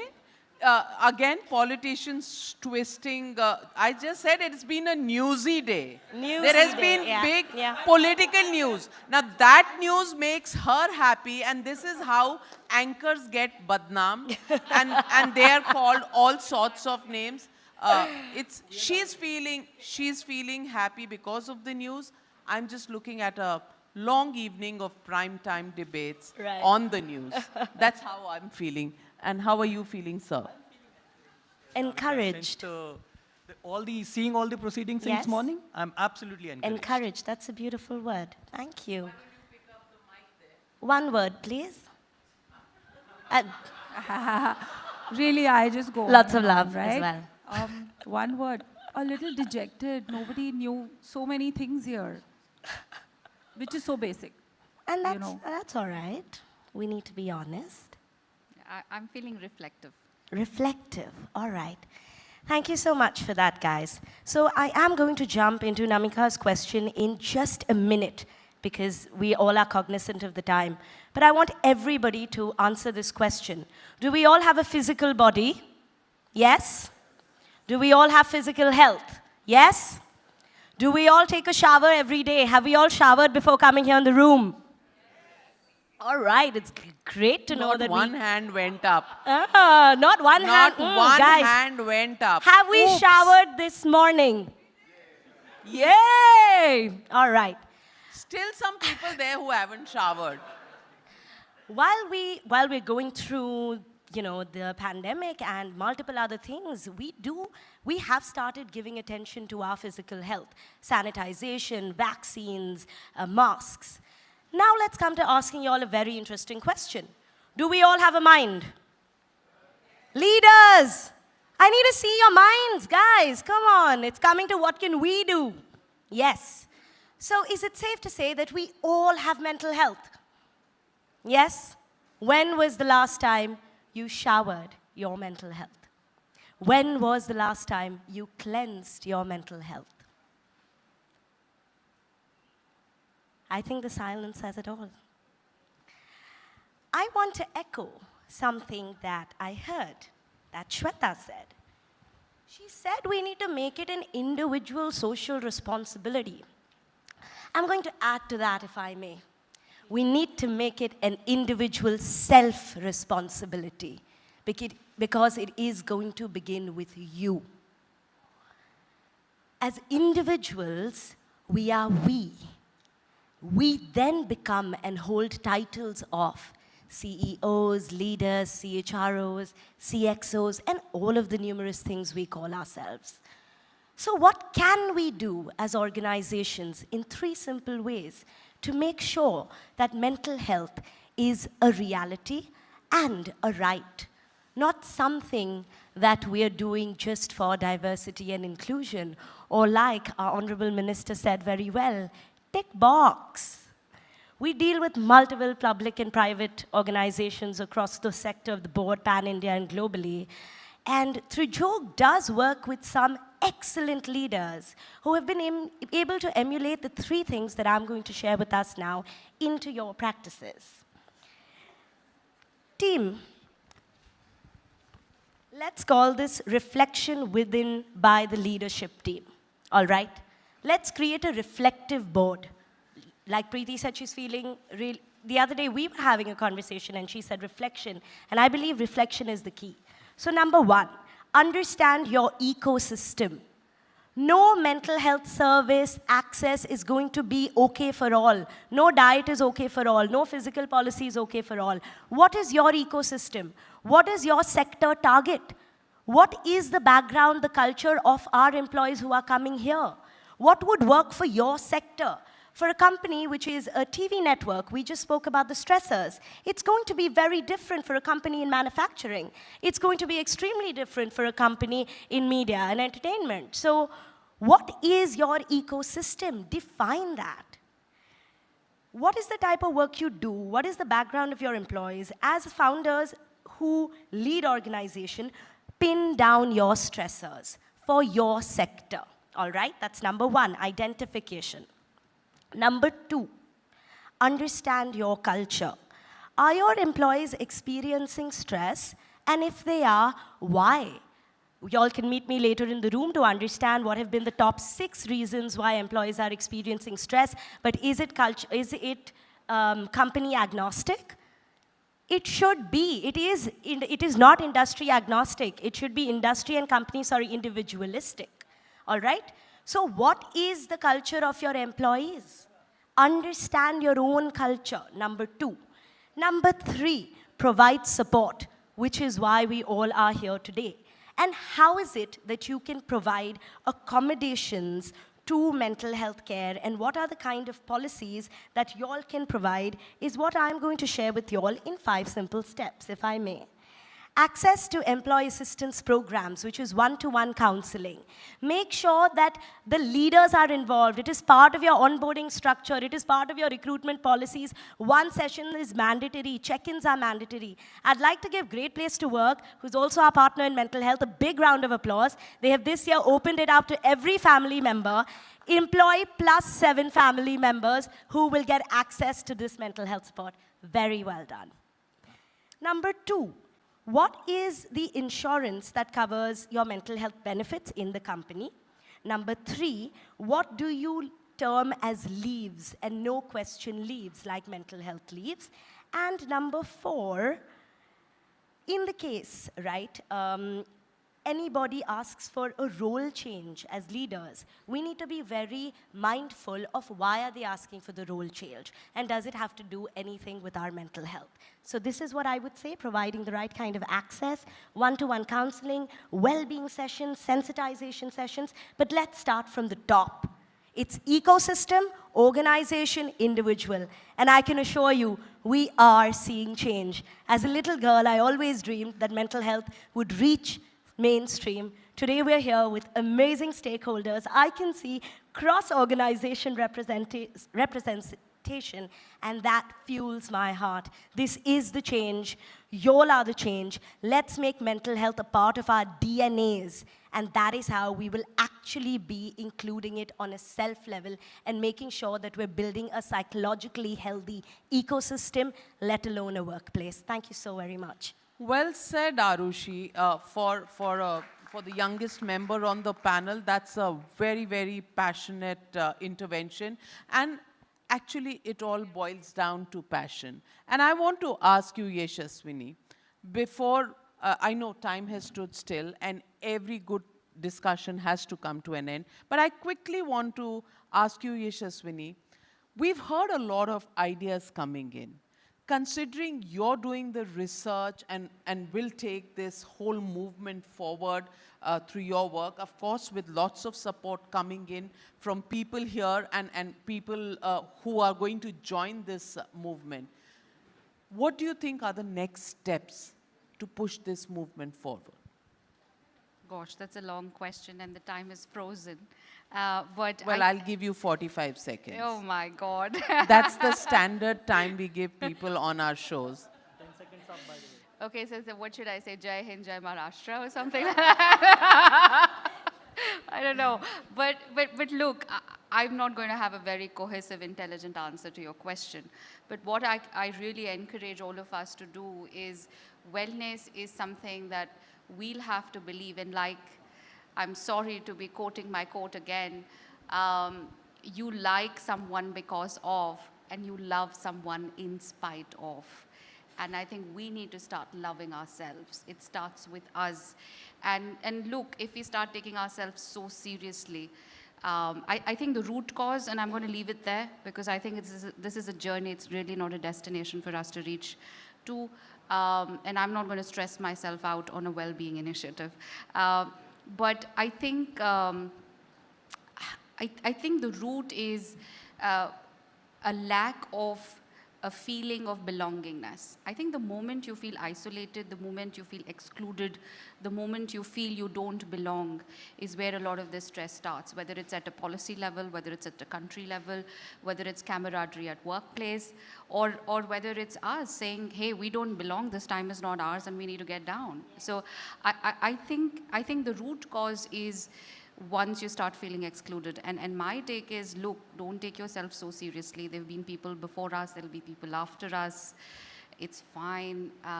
Enjoy, have a fun evening. Anuj spoke about cocktail right in the afternoon.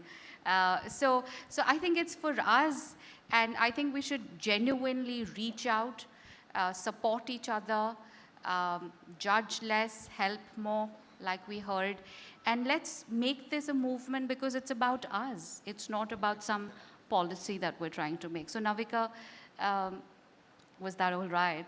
Absolutely. A little longer than 45 seconds, but very, very, very good advice that you've given people, because it has to begin with us, and it has to be the top thought on our minds, because frankly, nothing's worth the trouble if you're not going to enjoy it.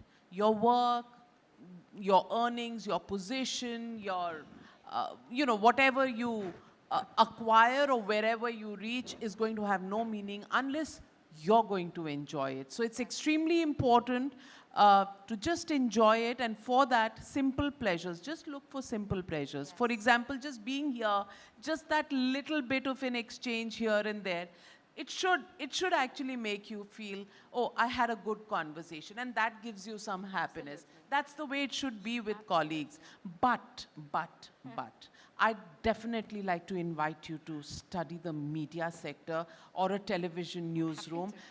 Both you and HDFC Ergo would do well if they visit this, because it's a paradigm shift in the definition of stress itself. The way we spell it, the way we feel it, is completely different from the way normal human beings feel. But Navika, if I may say something, I echo what Anuj said. You are such a wonderful person. Thank you for doing this for us. And we really did not. And I think the perception that we had of you and how I think the left side of the wonderfully you're audience stitching it is- together. Thank you, is Navika. feeling left out. Well, thank you. My happiness quotient is going up, but Anuj, really you should have the last word on how you're going to make this movement go forward. That's, it's extremely close to our heart, Navika. And I must share the story behind this little movement. It started in our discussion room, and we are, it's about what do the organizations or the leaders give to the society. We are the second largest retail health insurance company, and we were saying, is this all our existence about? Issuing policies and paying claims. Yeah, we do that job, great, we are good at it. But is this all about? Are we actually creating a segment? Are we actually giving it back to the society? And we said, why do we not create a space where people compete for wellness? Let's gamify it, right? Let's create an index where the corporates of the country will come forward, share their ideas, realize what wellness is, and then compete. And as I said in the morning, the vision, the great grand vision is that tomorrow we'll see cities competing for being the healthiest and the high all the wellness. So for me, this is what this entire wellness journey is, and the way I see it, that you have these senior colleagues of corporates who are here contributing to 9 lakh plus voices in the first year. I'll be extremely, extremely happy and satisfied if I see next year 20, 25 lakh voices coming. And that's when, sir, we will come to the policy makers that this small movement has become 25 lakh voices in first year where people are committed, the leadership is committed. And I'll just take 20 more seconds, Navika, from you, and you will give me, because you said I'll have the last word. But well, considering I don't I'm have just any... happy that at least she's fair to the right side of things. I swear. That one... No, don't instigate. That one deserves... well, yeah, that was a very good one. So but me, considering there's no commercial ad break pressure, I will give you your 20 seconds. For me, Navika, the personal aspiration is when the leaderships will change their vocabulary in the organizations, when along with measuring the KPIs of individuals on empirical outputs, the leaders themselves will measure their KPI on the wellness of the organization. And I say this, you look at all these people most of these people, when they join the organization, would have written their 90 days plan. Ask them if anybody in that 90 days plan wrote that ensuring the health and wellness of my employees also top on my agenda. Nobody writes it because nobody speaks of it. And our personal vision is that the day will soon come when organizations will be judged also on the basis of how well, how healthy their employees are. We have a responsibility to the families of our employees. So that's our vision, and that's where I see things shaping up. Thank you. I'm so, it's really heartening to hear those words because, at the end of the day, if somebody is treating you like an individual, like a human being in your organization, I think it's time to applaud the leadership for thinking like that, because most people look at employees as just statistics. They're statistics. We have so many employees, so many at this level, so many at this level. We have so many handling this department, that department. But when people begin to speak, your leadership begins to speak that this is a personal goal to think of each one as an individual, and then their families, think about their well-being, think about their happiness. I think it warms the cockles of my heart about the approach and the philosophy in this company. And I just hope and pray to God that we can actually map this matrix to every individual in this country. It seems like a tall order, but begun small, can become big. You never know how it catches up. Let's all make an effort to make this movement grow, and the larger this family grows, I think the greater will be the happiness quotient of this country and certainly this world. Thank you very much to all my panelists. Sorry for not giving you enough opportunity, but Shweta, I'm sure you'll get your opportunity on a television screen, on a political debate. I'll make it up to you some other time. Well, you'll be on the right side, and today you'll have a lot to talk about. Exactly, but with the time standing still there, I apologize for overshooting our time schedule marked for us, but you've been a great audience and this has been a great panel. Can we hear a big round of applause for everyone here? And also can we get a huge round of applause for Navika Kumar, who led this panel discussion brilliantly, and our esteemed set of panelists. I would now like to invite Prasanjit Bhattacharya, Deepshika Kumar, and Mr. Ritesh Kumar to kindly come on stage and do the honors of felicitating our esteemed set of panelists. Please put your hands together as they make their way up to the dais, everybody.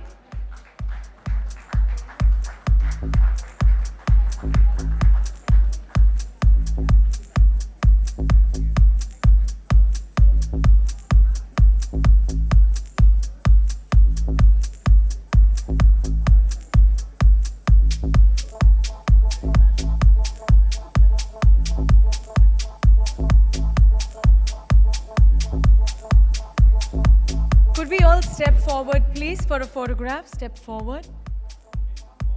Could you step forward? Panelists, could we step forward?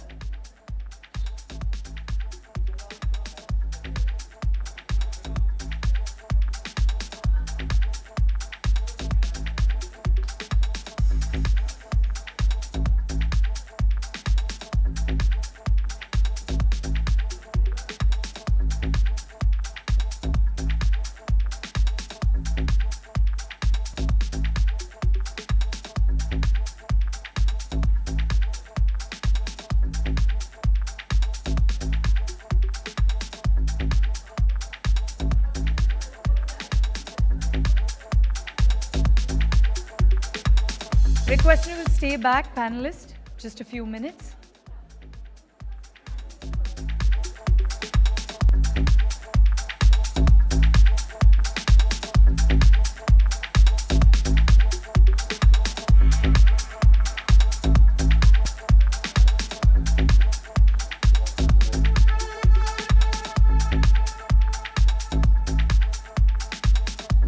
Thank you so much, gentlemen. Requesting you kindly take your seat.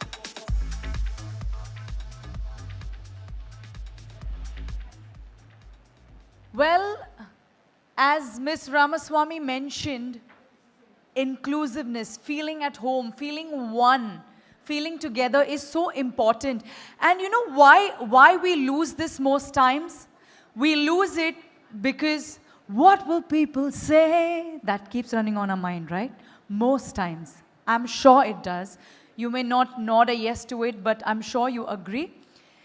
May I request everyone to kindly stand? Everybody, people at the back as well. I know you've been seated since a really, really long time now. And when we talk about wellness, it is also about music, dance.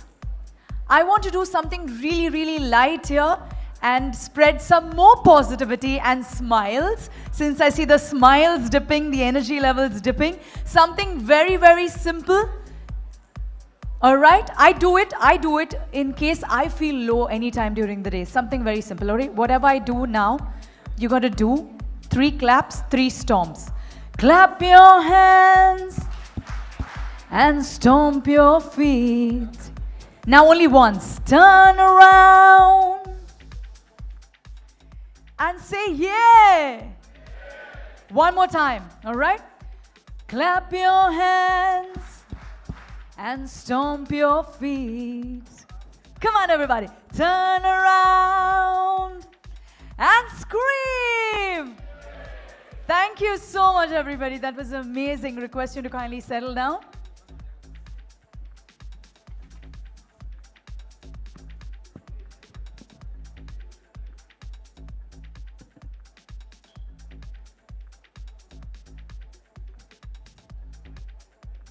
The voice of India is quite sonorous. And to channel it properly into a movement that brings their aspirations on health, wellness, and well-being to the forefront, it requires an effort like never before. To throw light on the same, ladies and gentlemen, I would now like to invite a man you all know very well, a corporate champion, an exemplary leader, a visionary. Please put your hands together for none other than the MD and CEO of HDFC Ergo, Mr. Ritesh Kumar.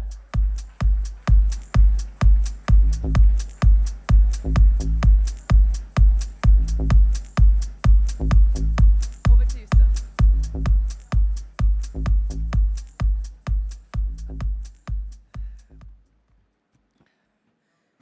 Good evening, everyone. I think after such an exciting session, this is really the wrong time to give a boring speech. But I mean, very, very frankly, thank you so much for making it today. Welcome to our Wellness Confluence. I mean, somebody spoke in terms of don't give a bad message on a Friday. So I think we are all talking of nice things on a Friday. So I mean, you can all go back and reflect on this sort of over the weekend. I mean, let me start with some crystal ball gazing, some sort of aspirational thoughts. I mean, we've spoken in terms of what's going to happen in 2047 when we celebrate our sort of 100 years of independence, and what is it that's really going to happen? I mean, will we be one of the largest economies in the world? I mean, we keep talking in terms of the fact that we are the 5th largest economy today. How prominent will be a voice in the world affairs? I mean, will we be able to make inroads into things that actually don't exist now? I mean, things are changing very fast. What do we really believe that India will be when sort of it aspires to be in the next 25 years? Why do we have the confidence on the India story?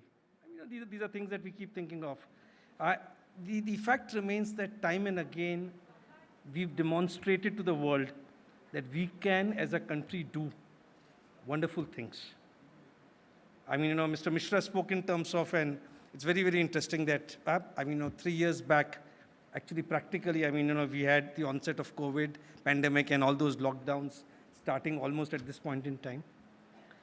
And I think when I look back, and I must share, and I'm slightly going off what I was told to speak, but as an Indian, I was really very, very scared.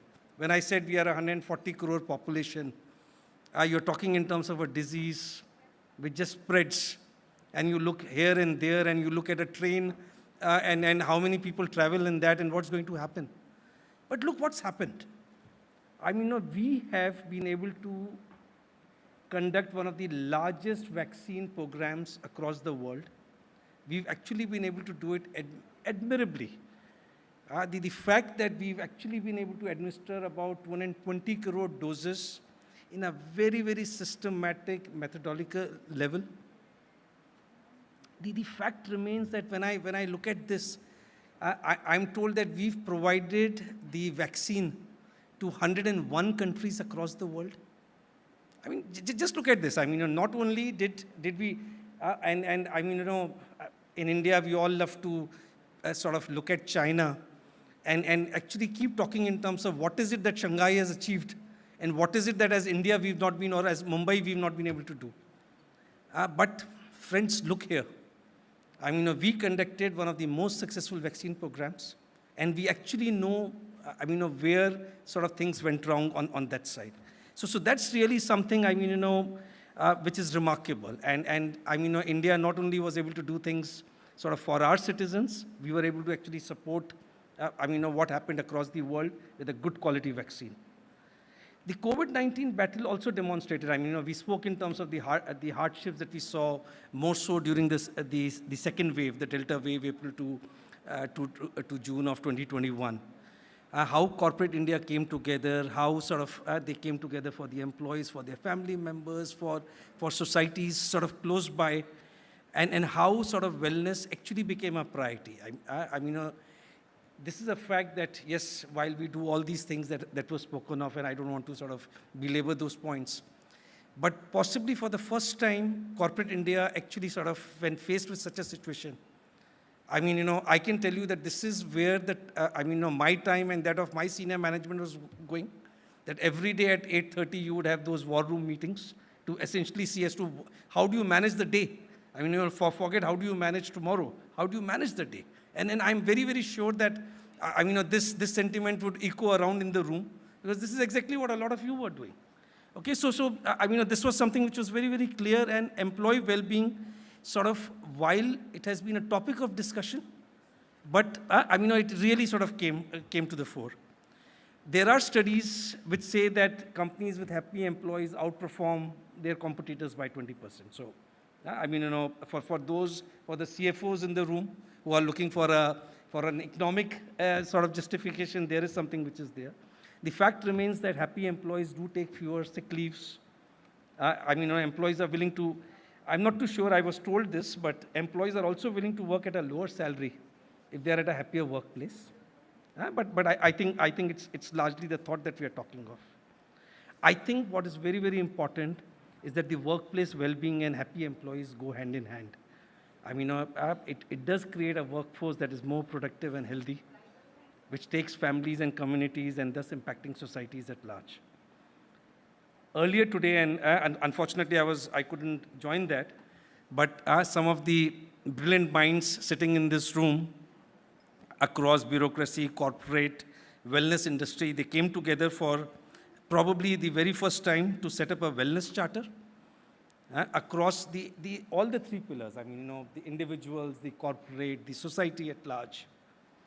We did hear in the panel discussion on some of the topics that were discussed about defining wellness, to what policy changes can be done, to making well-being a true habit of life. I think some of these ideas transcended from the charter, included partnering across the different layers, bringing wellness as a key goal, sort of personalizing the entire well-being journey. I think that as a topic kept coming in sort of again and again. Mr. Mishra in his sort of keynote address highlighted the importance of mental health. And I think, if I was to paraphrase what he said, he essentially said that prevention is better than cure. And it's very, very interesting that, we as an insurance company, sort of on the whole thing of health, we are basically an after-the-event product. We come in after somebody falls ill to pay for the hospital bill. And the fact remains that not only through this initiative, but through a host of other initiatives which you will see in times to come, we are essentially sort of talking in terms of how do we come in from basically being a payer to somebody who can come in on the prevention side.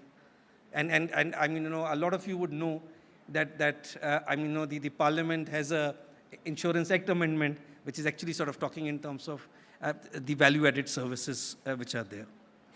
So how do we sort of really go out and make well-being a way of life for, as I said, individuals, for corporates, for sort of the society at large? Anuj spoke of this, and this conversation really sort of started about a year back between the two organizations, namely HDFC Ergo and Great Place to Work. And we were passionately believing in the power of well-being and wanted to take it to the length and breadth of the country. And this commitment, of course, and this vision started taking shape when this whole sort of comprehensive study was done. And then almost we got about 9 lakh sort of employees who sort of participated in this across some 18 industry sectors. So fairly representative. And as we progressed, the idea has transcended beyond the boundaries of individual and workplace. And we see this obviously as a larger sort of purpose that can make impact. India is a country of 140 crores. I don't know whether we already are or in a few days will be the largest congregation of manpower in any sort of political sort of constituency, because any country is nothing more than a political sort of constituency. Great Place to Work has done tremendous work in inculcating the vision of wellness across individuals through well-being indicators and across corporates through the Workplace Wellness Index. Today, we are really pushing this envelope further. We are making a stronger commitment to India. We are making a humble beginning that will sprint along with the aspirations of a better India for tomorrow. I wanted to quote a favorite line from Henry Ford, who said that if everyone is moving forward together, then success takes care of itself. And this is really sort of wherein I sort of really request all the industry captains present here to help us participate in this journey. And I have little doubt that with this support, we can sort of truly sort of make this vision into a reality. I know that we've really sort of exceeded the timelines, and I really sort of look forward to engaging with you sort of through the evening once this formal bit is over. And count on your support to take this whole thing of wellness to the next level, to also sort of move this from not only from what we are trying to do on the corporate side, but really, at the next level. And Anuj spoke of this. The whole idea is to really sort of go in and say, can we really measure as to, is Mumbai fitter than Delhi? We all know, everybody loves to talk about this. And these are things which are there across in other geographies. See, the moment this comes in and okay, so there is a I believe there is a small AV, and I would organize if the AV can be played. Thank you.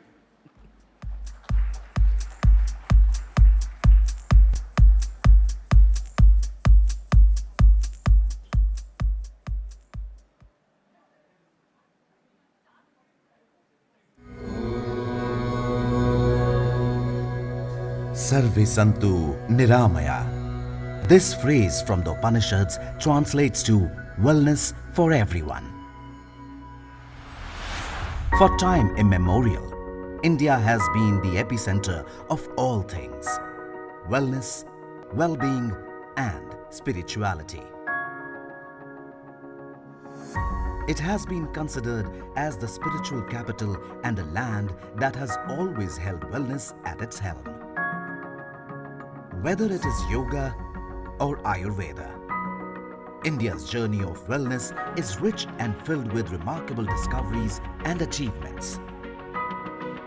Now the world looks at India to be at the pilot seat on this journey of growth for tomorrow.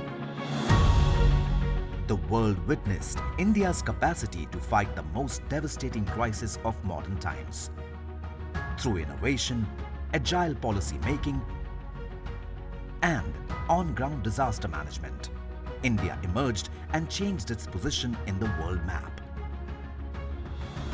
During the COVID crisis, India as a nation assisted over 100 countries by providing them vaccines and became the vaccination capital of the world. Indian corporates rose to the occasion along with entrepreneurs, medical and wellness practitioners, and technologists who came together for the country, employees, and fellow citizens, doing whatever required to uphold this commitment. Today, we are one of the fastest growing emerging markets in the world. Be it science, economy, or art, we have expanded the boundaries of human potential. With a GDP of $3.2 trillion, India is the fifth largest economy in the world. And on its 100th anniversary, India is slated to be a $26 trillion economy. India has assumed the presidency of G20 with its guiding principle of Vasudhaiva Kutumbakam, which means the world is one family. COVID-19 has opened people's mind and created new pivots for their lives. The ask of today include, among others, a nudge to prioritize well-being. Whether corporates, social circles, or communities, people are increasingly seeking ways and means of keeping accountability for wellness and well-being. Great Place to Work and HDFC Ergo have taken a humble step by collaborating for the Wellness Indicator for individuals and the Health and Wellbeing Index for institutions. The big opportunity still lies in appealing to the citizens to join the movement of making India a healthy place to work and live. With 140 crore Indians as potential wellness champion, it is about time to leverage our foundation and become a well-being first nation. Our habits make us who we are. Let's make prioritizing well-being a habit of life.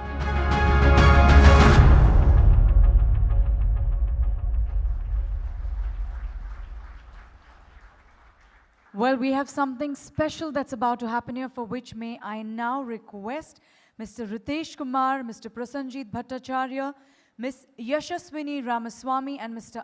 Anuj Tyagi to kindly step forward. Kindly step here. And everybody, I'm sure you can see me, right? If you can just test the buzzer which is on the center of your table, if anyone could see that. The buzzer on the center of your table, can you test it quickly? While they head towards me. Okay. Can you put it off, please? Everybody, could you put it off?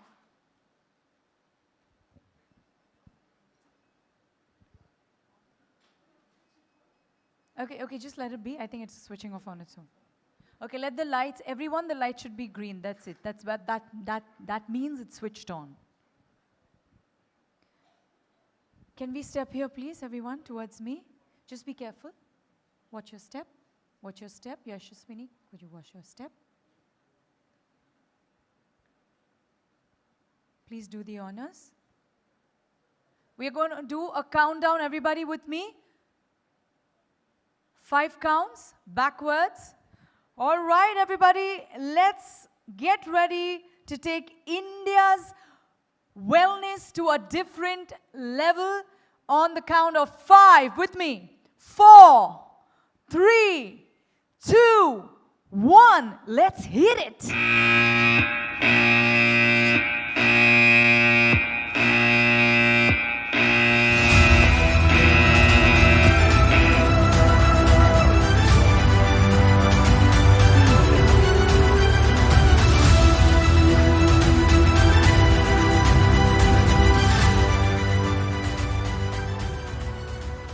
Making wellness a habit of life, a step taken by HDFC Ergo and Great Place to Work. Once again, can we have a huge round of applause, everybody?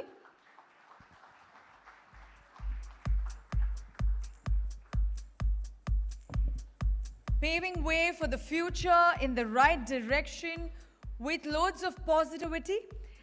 Also, I'd like to announce that iftar is being served at level 2 Vista Restaurant.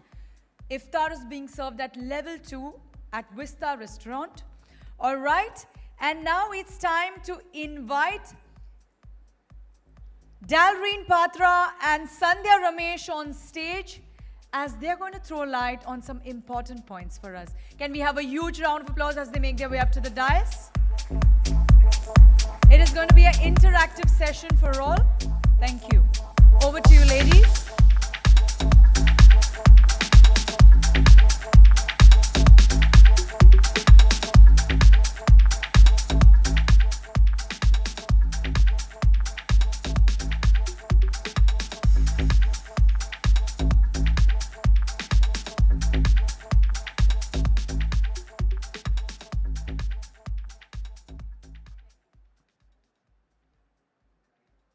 Hello, check.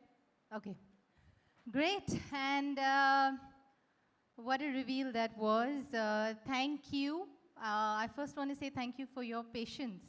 I know we've been running really late on time. So thank you for being here, equally enthused. We can still feel the energy of our champions in this room. I hope all of you have also been enjoying the conversations and the sessions that have been happening here through the day. And we will be carrying forward some of these learnings and these insights into our session now called The Power of the Collective. Some of you may know, I also head the Diversity, Equity and Inclusion practice at Great Place to Work. And I'm also known to be a restless practitioner of inclusion.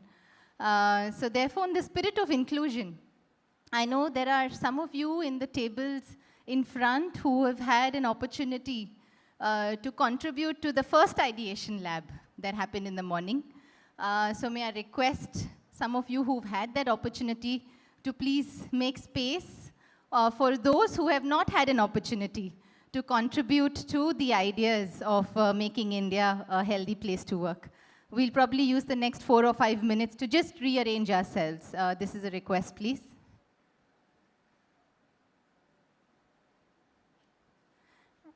And I'm also appealing to some of you who've been seated behind to please take a seat in the front at the table, because we would really like the power of the collective voices as we go through this ideation session.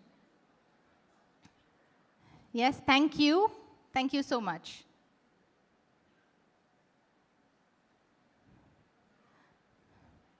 I'm also requesting the Great Place to Work anchors who are supposed to be at every table. Please make sure that you are at a table and you can support in the discussion.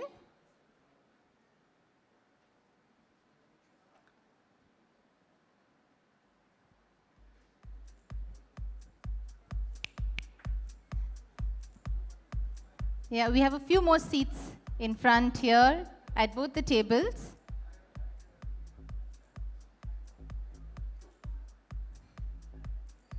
Lovely. We have 2 more seats here on the left.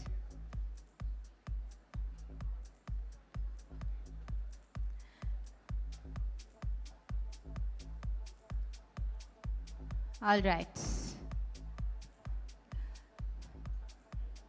Thank you. Now with that out of the way, we'll slowly move into our session.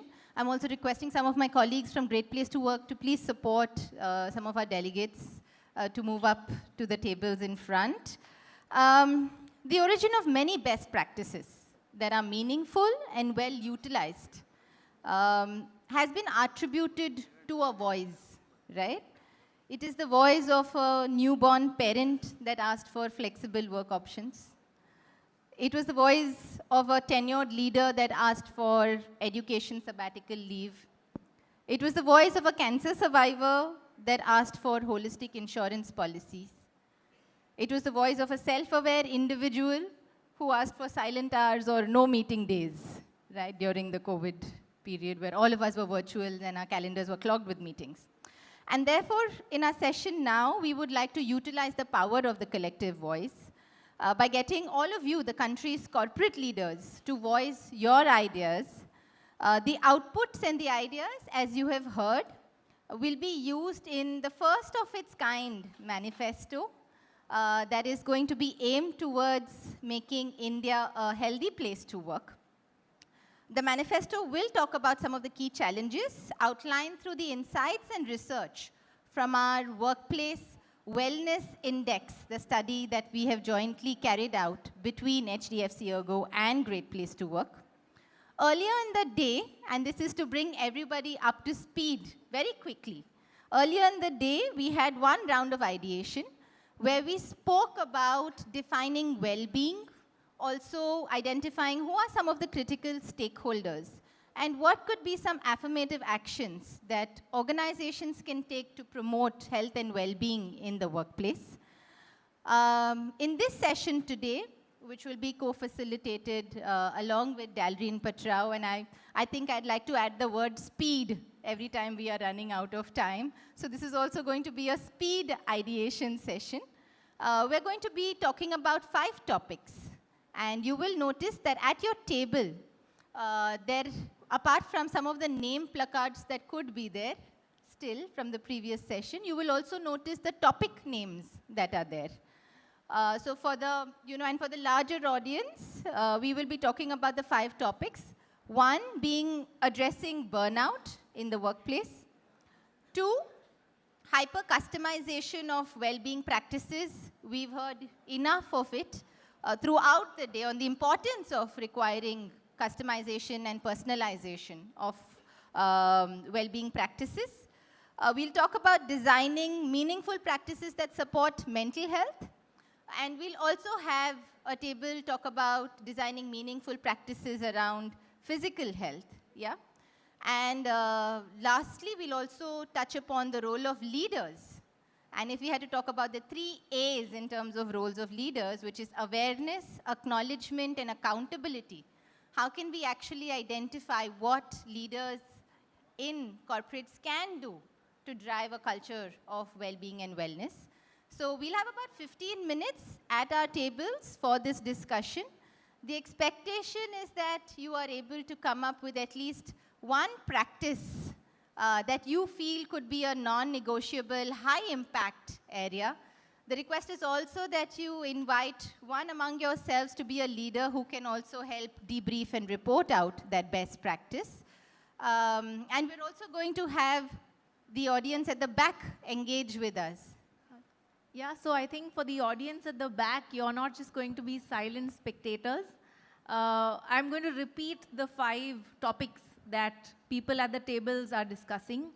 And it's a great opportunity to also get to know a few of the participants in the audience who are sitting next to you and may not be from the same organization. So we're going to also take some wild card entries from people in the audience about practices that they have heard or they would like to see organizations in India adopt as part of these areas. So the 5 topics again are addressing burnout, hyper-customization of well-being practices, designing meaningful practices for mental health, role of leaders, awareness, acknowledgement, and accountability, and the last one is about physical health, right? So you can pick any one of these 5 areas and discuss a topic maybe that discuss a practice that maybe you're doing in your own organization, that you've heard about, or that you think should get put into place, right? So you have 15 minutes that will look like 10. So we can get going. Yeah, and the tables in front, the topic is already at your table. So you can discuss the topic that's at your table. Thank you.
All right, everybody, just a quick time check.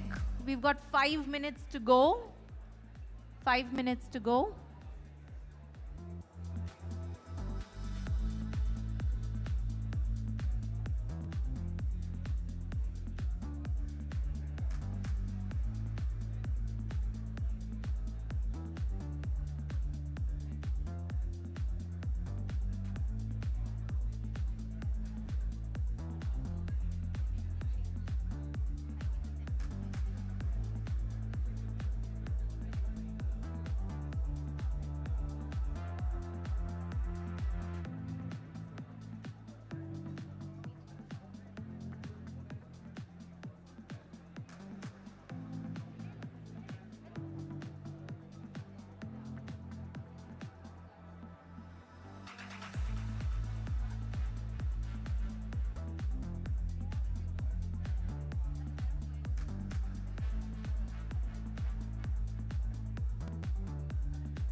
All right, last 2 minutes to wrap up. So think about who is going to talk about the practice and the practice you're going to talk about.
All right, ladies and gentlemen, can I have your attention, please? I know you're probably going to say, give us another 5 minutes for the discussions. And this can go on for a long time. But can I have everyone's attention up front? All right, wonderful. Thank you so much. Okay, what we're going to do now, and this is, of course, just the start.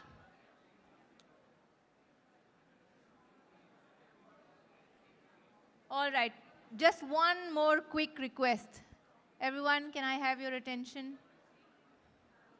Okay, great. So I'm going to start first with the table that's discussing the role of leaders. Can the two tables that are discussing the role of leaders raise their hand? Okay, so we've got one table there and another table there. Right, can everyone,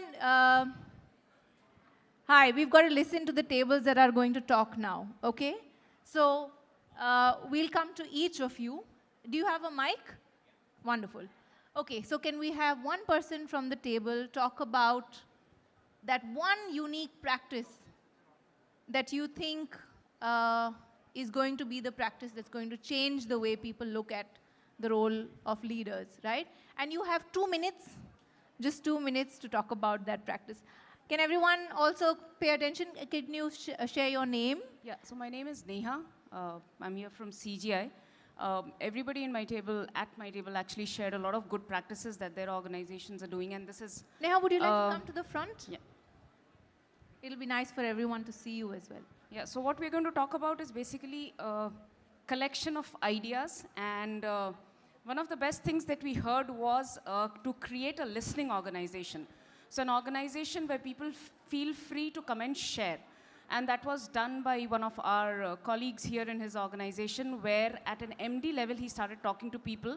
He started reaching out to cohorts of people, like, different groups of people. And that kind of cascaded down the culture of leaders reaching out to people, reaching out to employees to listen. And they got a lot of data input that they could really work on. Now, while we are doing that, there was also a question on how do they reach out. Everybody might not be very comfortable to come and talk to you. So create channels of communication. Create different channels of communication so that people feel free to reach out the way they want. They can write in, they can call in, they can email, whatever they feel like. Now, with that, what we also really need to do is create an image for the leaders, basically humanize the leader, basically show the vulnerability of the leader, and prepare the leader to handle himself. So, these were the 3 things that we really thought were important: listening environment, channels of communication, and humanizing the leader by showing his vulnerability, maybe create podcasts, maybe do webinars, and training him how to handle these situations. Wonderful. Can we have a round of applause for this table, please? I love the thought. Thank you. About Everybody had a lot of inputs to give over here. Absolutely, I'm sure. Thank you. And I love the thought of, making leaders vulnerable, right? We've had organizations where we've had the CEO talk about their struggles with either physical or mental health. And that just helps everyone in the organization feel a little more comfortable about sharing those stories or reaching for help. So thank you. Can we have the next table, please? And can one of you come up here to talk about your practice? And Neha, well done on keeping up to the 2-minute timeline. So you've set the benchmark. Hi. So one practice as a group we have thought of is self-health check, right? Mental self-health check. Organizations can promote that and leaders can promote that. Once you create that self-health check index, right, then as leaders, people can trigger their teams to discuss what you scored, how you can improve on that, what initiatives are required to be done, and then gradually tracking that index on a quarterly basis or the way you want to set up the governance around it. But that will help to build a culture in the organization. That will create awareness, and that will create multiple initiatives, small initiatives at small places, which can club into a larger initiative for an organization. And that once the leaders start taking the lead on that index and discussions, that culture will initiate or pop up multiple things within the organization.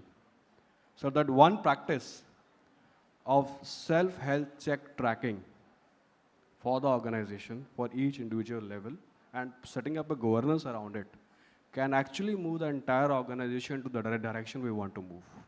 That's from our side. And your name, please?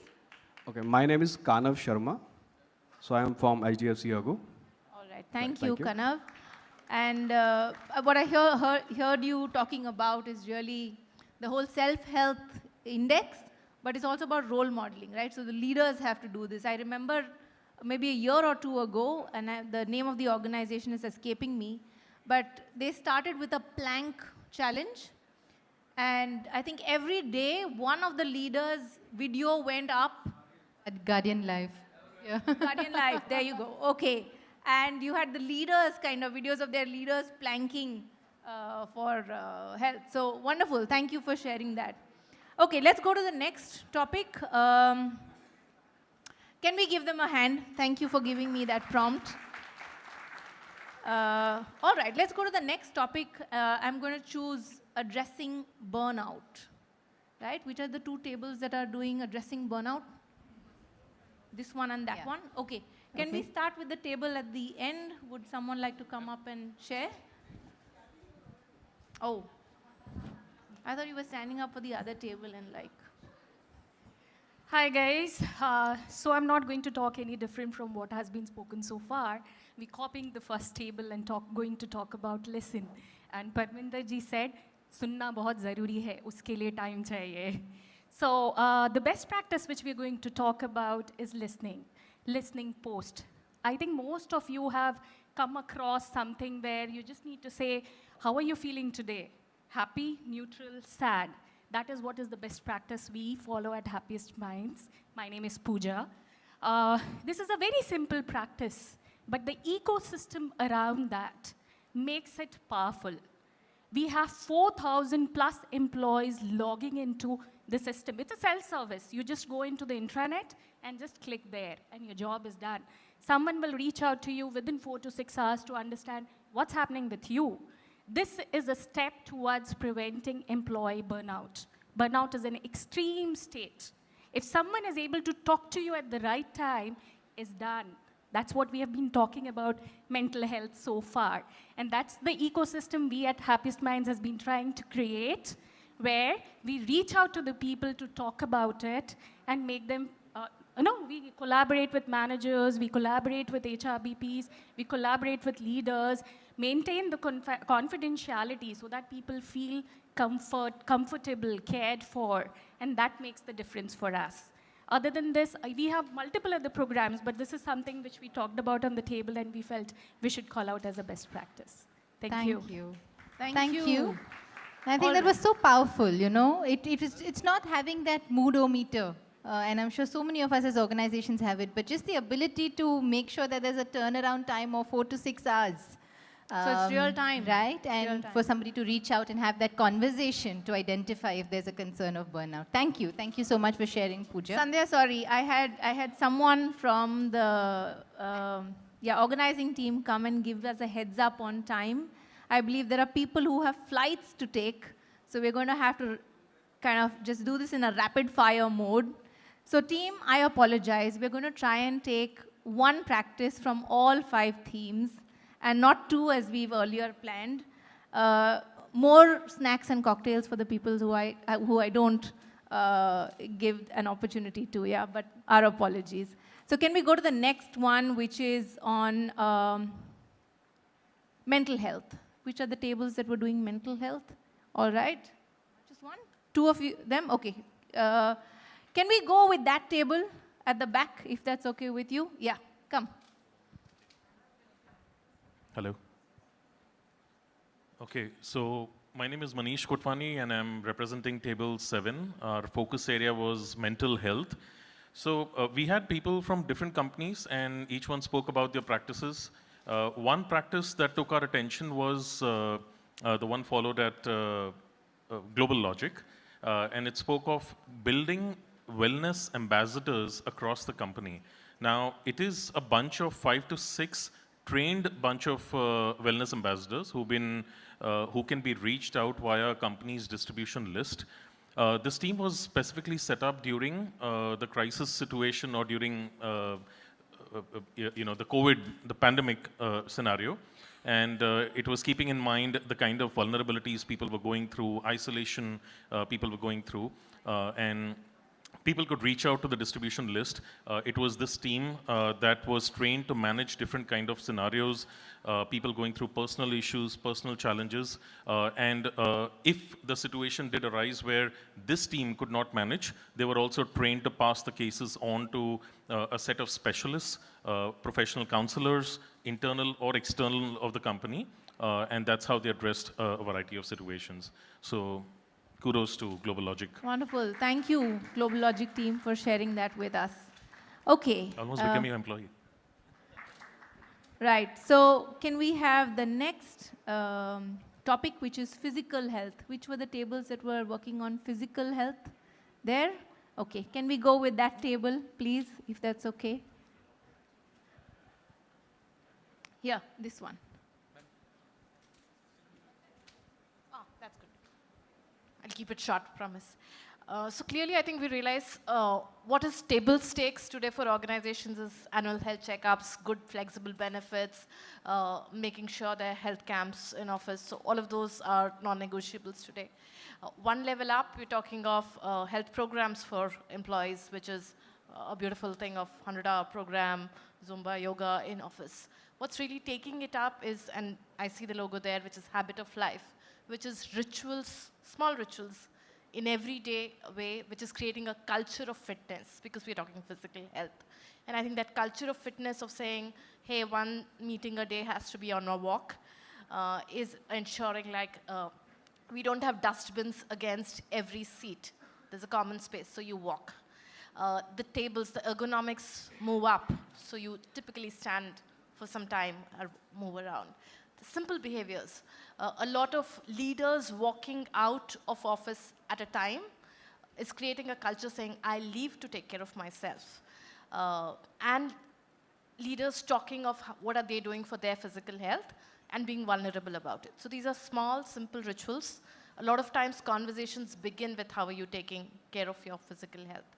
So rituals of fitness creates a culture of fitness, and I guess that's where we saw orgs progressing. Yeah, small steps, simple steps, and doable steps that kind of become a habit. So thank you for sharing that. Can we give them a round of applause? Okay, now we have 3 tables that were working on the last theme, which was hyper-customization of well-being practices at work. Where are the 3 tables? 1, 2, and 3. So we'll take 2 from you. Would you all like to go? All right.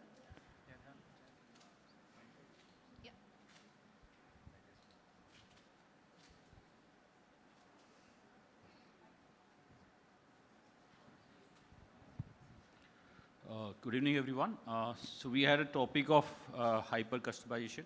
We talked, we are mainly from manufacturing sector. So we talked about work schedule and all, but the one thing which, make customization, I would say, is we adopted an app which keeps the employee fitness. At the same time, they are contributing to the society through various trusts. So the impact is the name of the app. Our employee walk and it contribute to society. In last 1 year, we contributed around 30 lakhs rupees. This is for the society financial well-being, and for our own employee well-being, we tied up with a startup company called Refine. They help us. We have around 10,000 people, around 3,000 on contract, who are kind of not having any access to the finance. So Refine provide them instant loan, so that's a great help to them. So this is what the customization we have done. That's wonderful. Thank you so much. Can we give them a round of applause? And can we have, Rajendra, can I pass it on to that table for today? Thank you. Hi, good evening to all. We were discussing about hyper-customization of the health and well-being, and we have found out one best practice is the sick leave pool. because when a person gets sick and his leave is getting exhausted, so he can pull the leaves from the sick leave and he can get the better treatment without any LOP kind of things. That is one thing. And second thing, what we are discussing about the awareness. See, in my company, almost 350 branches, we have set up e-clinics. So this e-clinics is for our customer and for our employees. So they do monthly health checkup, and generic drugs are being given free of cost. So these are the two best practices what we are following. Thank you very much. I love the sick leave pool or the leave donation policy. Thank you. Thank you very much for sharing. Thank you everyone for participating. I know it's been a continuous session that we've had for the last 2.5 hours, and you've been sitting here. That's not a great thing for wellness. What do they say? Sitting is the new smoking or something like that. So we'll get you out of your seats. But I just want to say thank you for participating, talking about your practices. I hope you had an opportunity to hear, at least at your tables or at the back from someone who's sitting next to you, about one cool practice that they're doing, and you having the opportunity to share what you're doing in your organization. All this is going to come together in the Workplace Wellness Index Research and Insights report, right? So we'll be putting that out very shortly.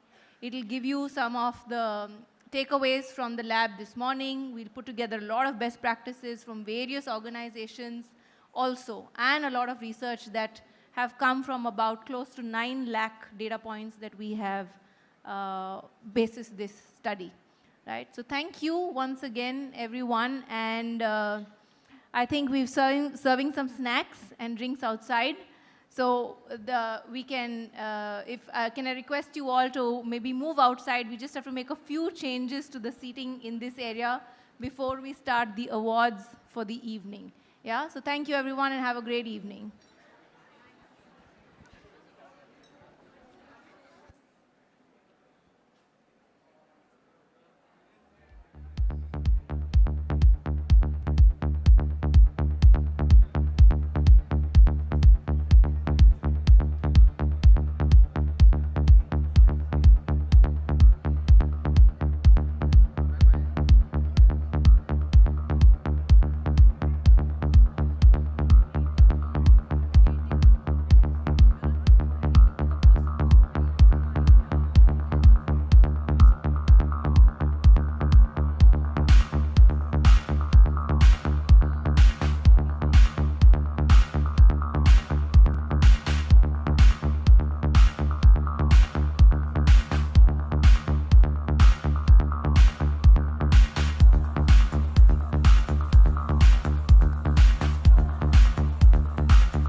Who are in the hall, requesting everyone to kindly settle down, and people who are outside, request all of them to kindly come back in.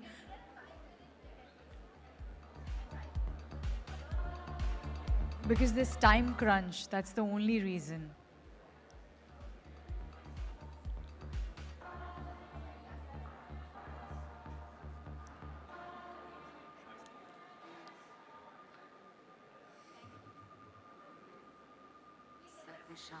Shanti Bhavatu.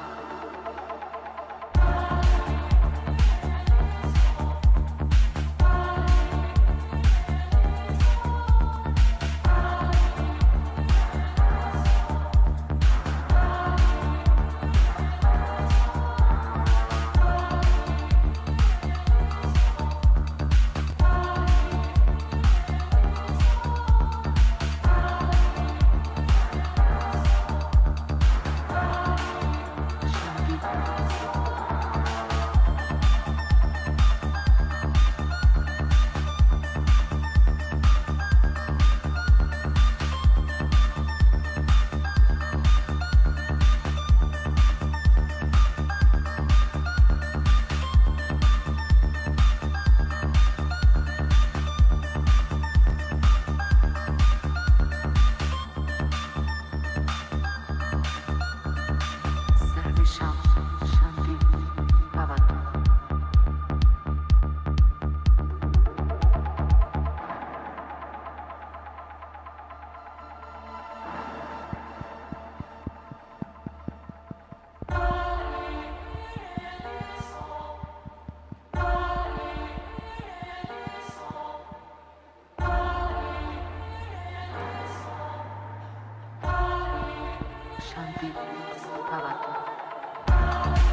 Requesting everyone to kindly grab a drink and take your seat as the award ceremony is about to begin.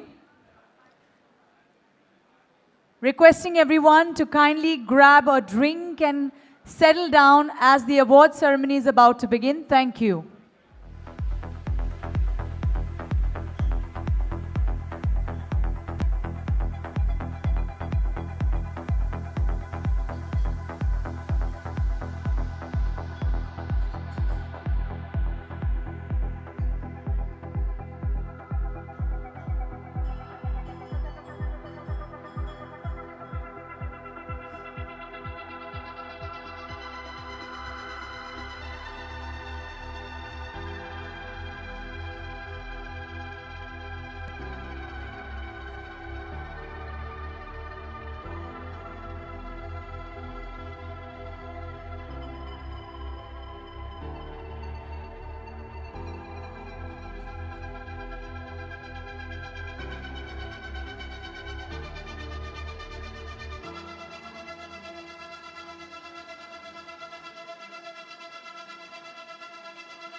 Ladies and gentlemen, requesting everyone to kindly settle down as the most awaited award ceremony is about to begin. Thank you.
Requesting everyone to kindly settle down.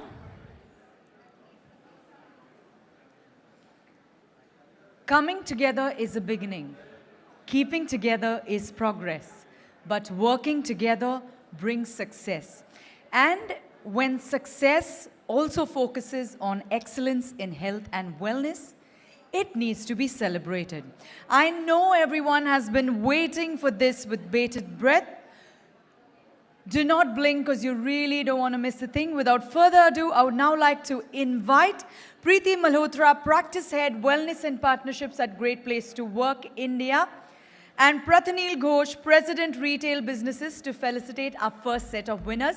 Please put your hands together, giving them a warm welcome.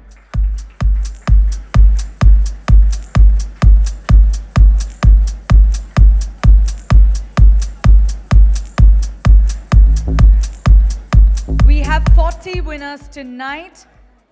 40 best workplaces which will be announced in alphabetical order. May I have the presenters on stage, please? Preeti Malhotra and Prathanil Ghosh. Parthanil Ghosh.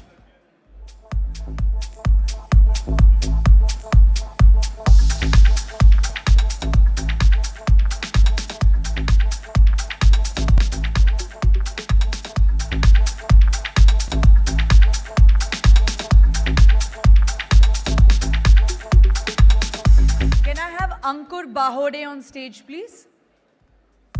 Ankur Bahode.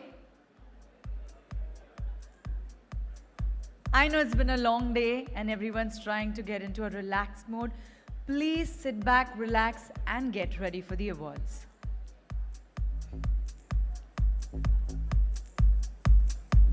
May I have Ankur on stage, please?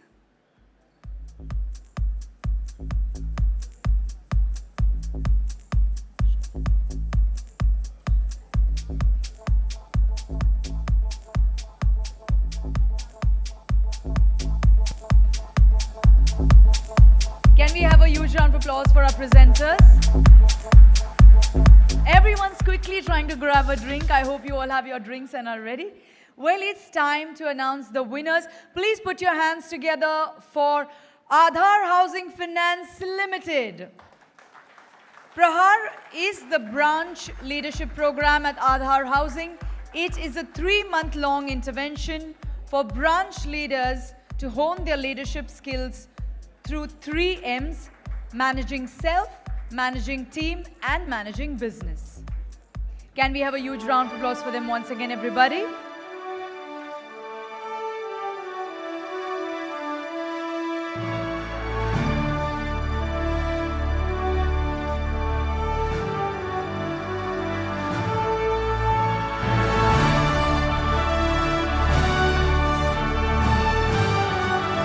Happy faces on stage, but I'm missing happy faces in my lovely audience. Come on, everybody, join in. Thank you.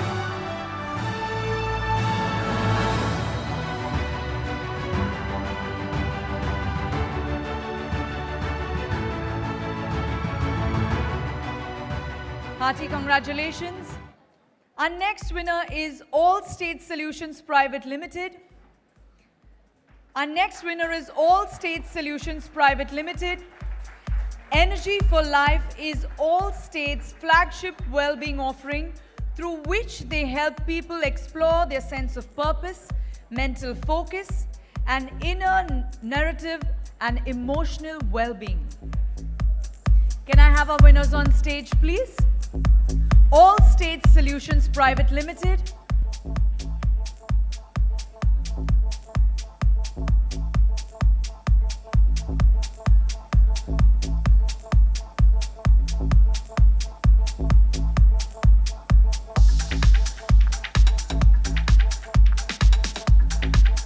We move on to the next. Can we have you on stage, please? All State Solutions Private Limited, ladies and gentlemen.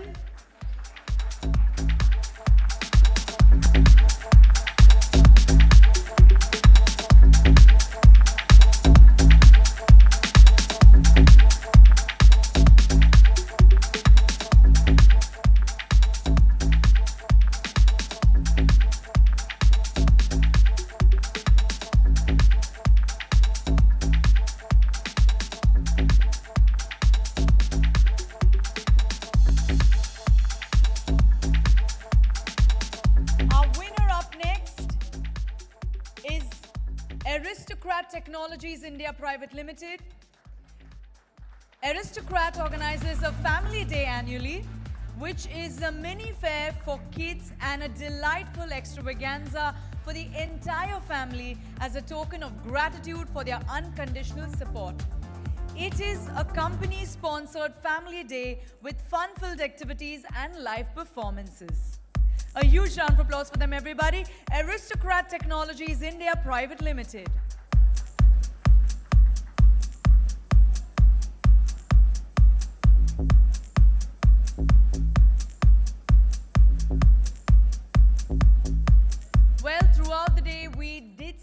about mental health, wellness, karma. It's a very simple thing in the universe. What you give, you get back. So when you were walking on stage, I'm sure you don't want no one clapping for you, right? So can we have a huge round of applause for the winners? Everybody, come on. Our next winners for tonight is Atria Convergence Technologies Limited. ACT has launched a returnship program, Welcome Back, for people who have taken a break in their career. ACT believes that these career breaks do not pose an impediment to one's potential, but only show grit, decisiveness and spirit. Please put your hands together for Atria Convergence Technologies Limited.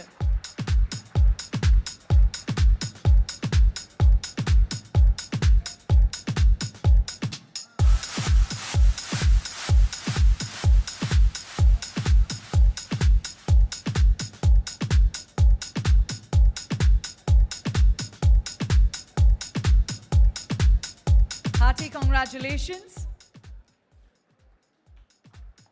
Our next winner for tonight, ladies and gentlemen, is Accelerant Technologies Private Limited. Under the health and wellness benefit at Accelerant, each team member has a defined allowance that they can use in parts or all at once, where people are free to procure any product or service of their choice that helps them in maintaining overall fitness. Kudos to the team. Hearty congratulations to Accelerant Technologies Private Limited. मैंने कहा जोरदार तालियां हो जाएं, please everybody. I thought a little bit Hindi would work. Thanks for that upbeat music, DJ. Appreciate it.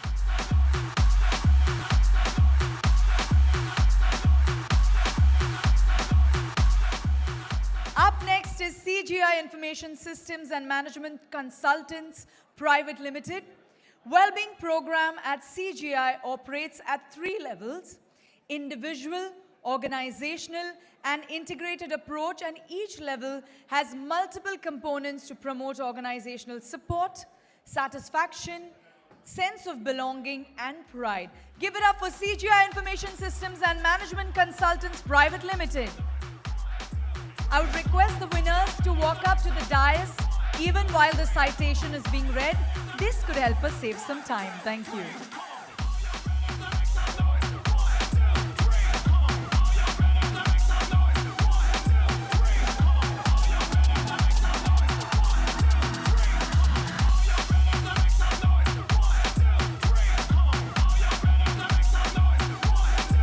Hearty congratulations, team.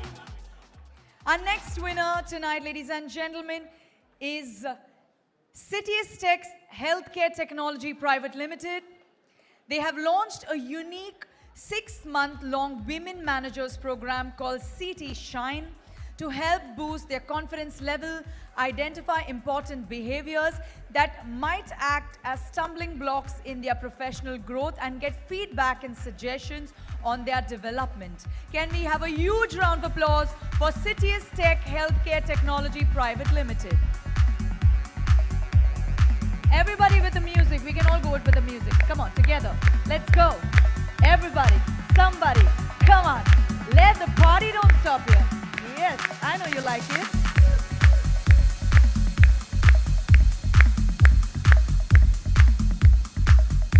Thank you, everyone. You've been a wonderful audience. Hearty congratulations, team. Up next is Comwalt Systems India Private Limited. Mentoring Circles is an initiative pairing mentors who have professional expertise in various fields within the organization with up-and-coming professionals to provide support and guidance that will help mentees maximize their professional development. Please give it up for Comwalt Systems India Private Limited. And my audience, let's get back together. Everybody, come on now.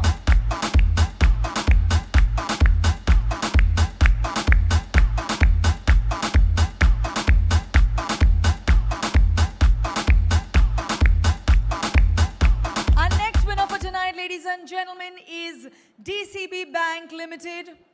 DCB Bank introduced the house concept for their employees. House concept takes one right back to school, inculcating the same sense of healthy competition and pride which is missing in these days.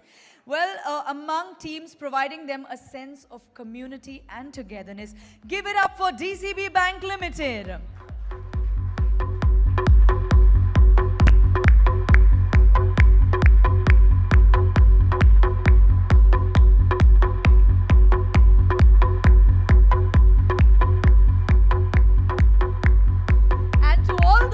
Joining me in synchronized clap, appreciate it. Thank you, much love.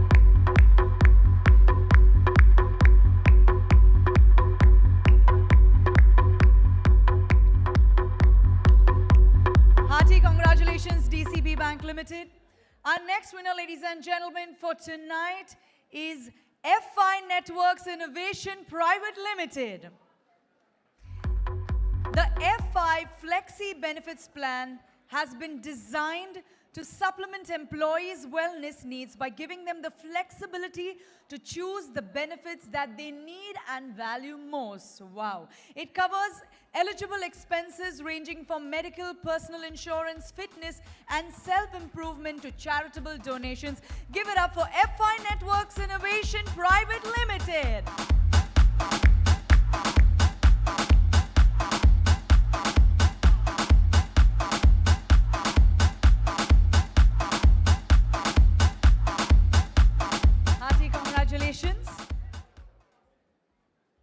Put your hands together for our next winner from 40 Best Workplaces, First American India Private Limited. First American offers a comprehensive insurance portfolio to its employees wherein medical coverage is offered for the whole family, and their insurance policy encompasses various new age coverages, thereby promoting inclusivity and well-being for their employees. Give it up for First American India Private Limited.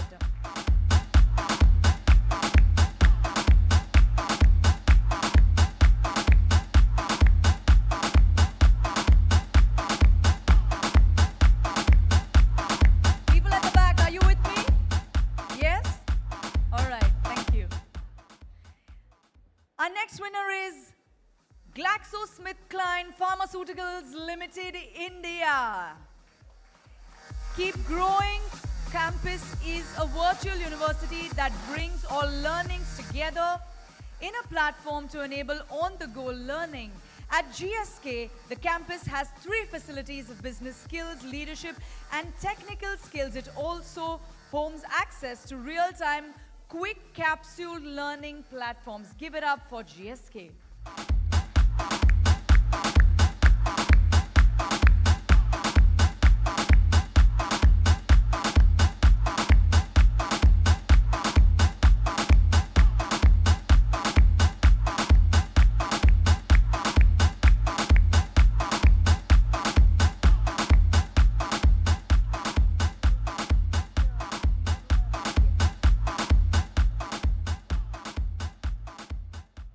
Put your hands together for Global Logic India Private Limited, our next winner tonight. Well, GL Garima is a women engagement platform within Global Logic with the objective to enable, engage, and empower women employees in the organization. This community has been created for all their women employees to actively connect and collaborate and share their thoughts. Well, give it up for Global Logic India Private Limited. Well, the DJ is doing a great job. Can you feel the beats? Then join in. Thank you, everyone.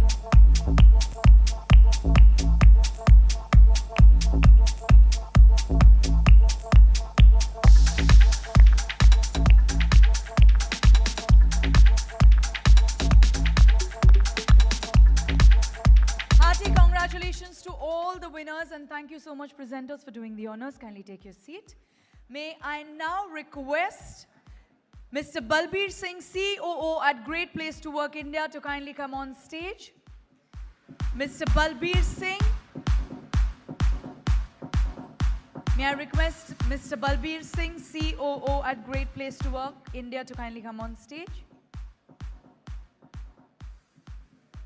May I also invite Mr. Anuj Tyagi, Deputy Managing Director, HDFC Ergo, to join us along with him for the next set of winners. Welcome back, Anuj.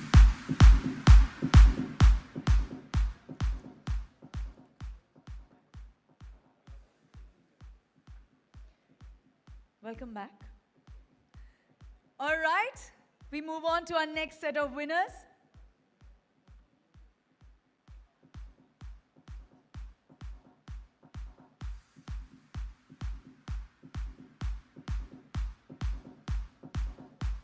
Okay. We heard you're a little bit tired, so request you to kindly take your seat back again. No, Anuj. May I have Ankur back on stage, please? Yes, sir, please stay back.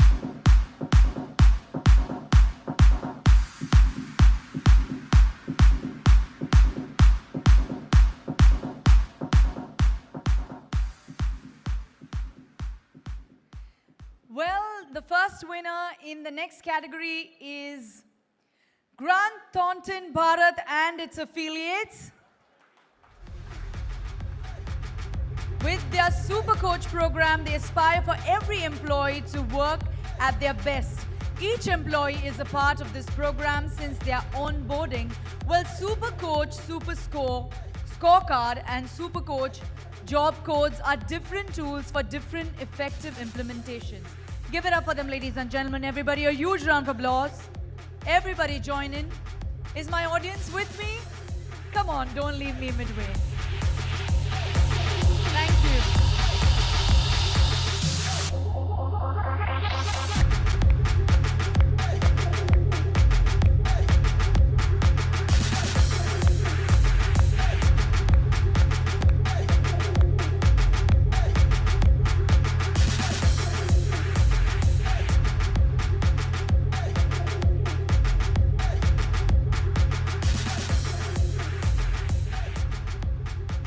Hearty congratulations to the team. Our next winner, ladies and gentlemen, is Guardian India Operations Private Limited. At Guardian, lead, energize, and accelerate performance for future leaders, and LEAP, which is Leadership Excellence and Development for first-time mid-level leadership programs, have been designed to equip first-time and mid-level managers with the required functional skills and behavioral competencies. Give it up for Guardian India Operations Private Limited.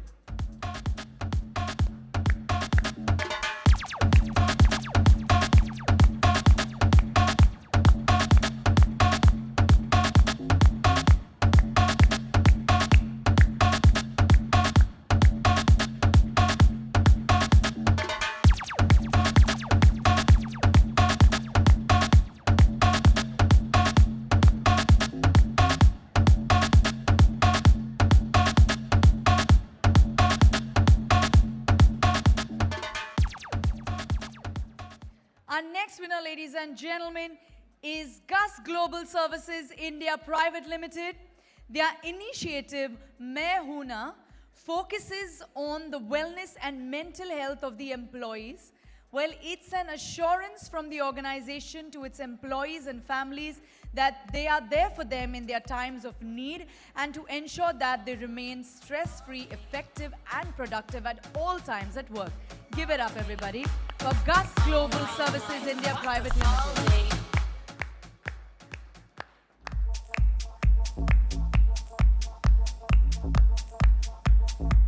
Hearty congratulations, ma'am.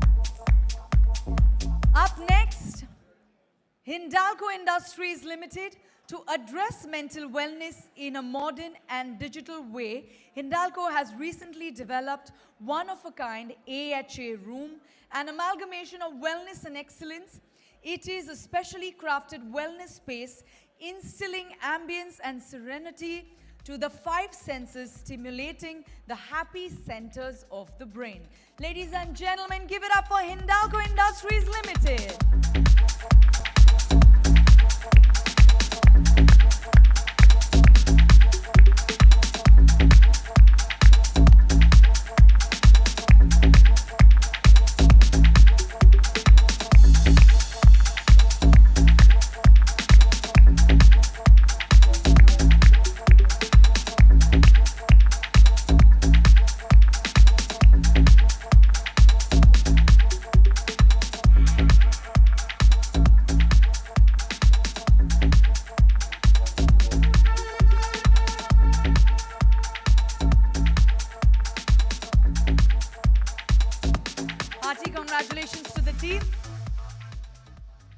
Our next winner of the 40 Best Workplaces is Muthoot Microfin Limited. Stri Jyoti is their initiative to educate budding women entrepreneurs. It is launched with the objective to ensure competitiveness through the development of managerial skills of the members, which in turn would translate to higher incomes and better lifestyle. Give it up for Muthoot Microfin Limited.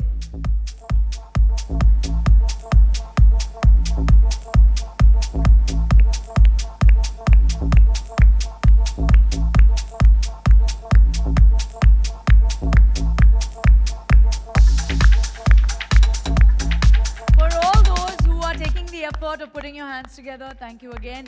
And for all those who are not, kindly join in, thank you.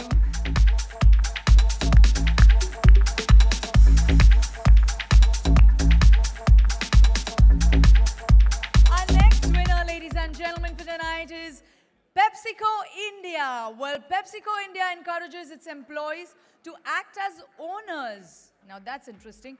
Identify growth opportunities, cost effectiveness, take risk, and encourage others to do the same. Employees are encouraged to not just think of themselves as their own, as the owner area, but PepsiCo as a whole, thereby creating an empowerment framework right there. Give it up for PepsiCo India.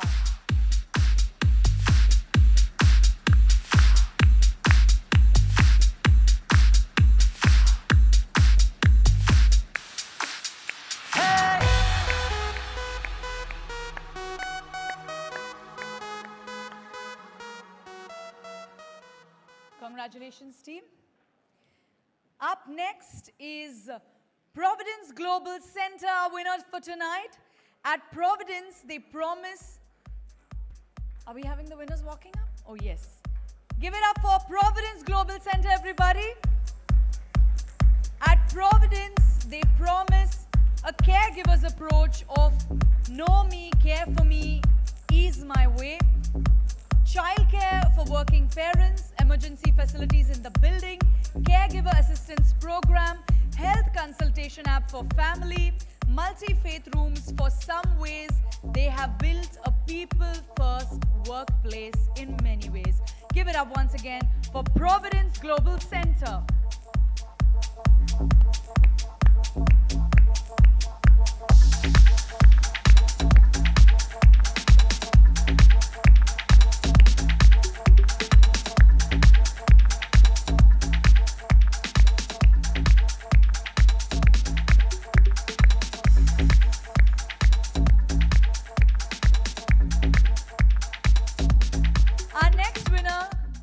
Moving ahead, our next winner is Quantify Analytics Solution Private Limited. Quantify launched community with the intent to ensure engagement of all employees, remote and hybrid working. This has been built as an initiative such that employees from every cohort, gender, level, demographic is able to collaborate, listen, share, and build a sense of belonging. Give it up for Quantify Analytics Solutions Private Limited.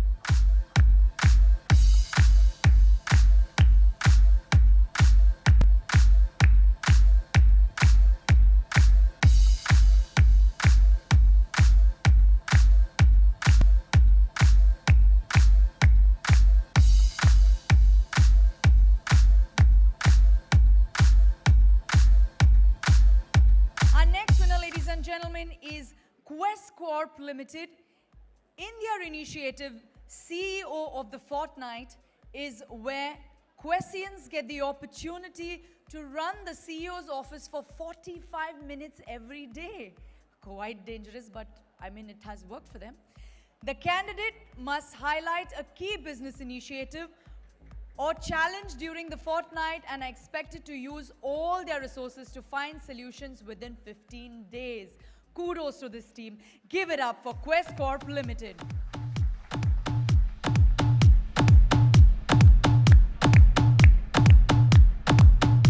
Challenging, but quite an interesting activity.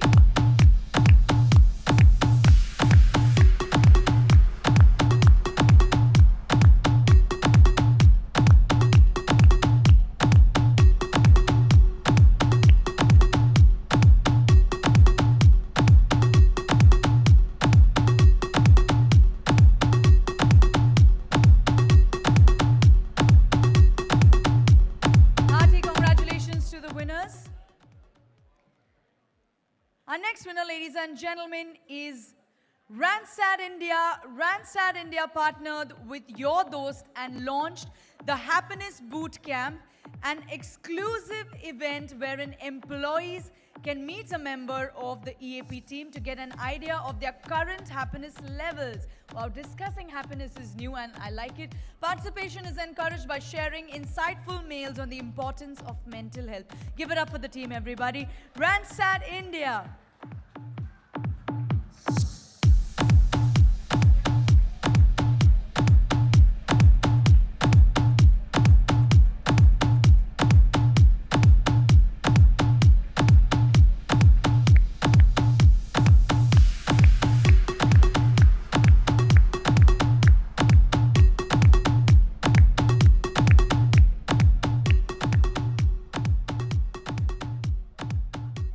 It's time to find out who is among the next 40 best workplaces.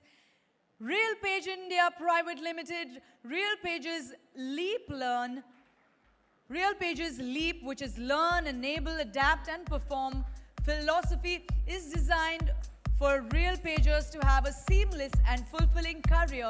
At Real Page, the initiative helps teammates to explore options within and also learn more about internal job mobility. The last week of July every year is celebrated as Leap Week. Give it up for Real Page India Private Limited.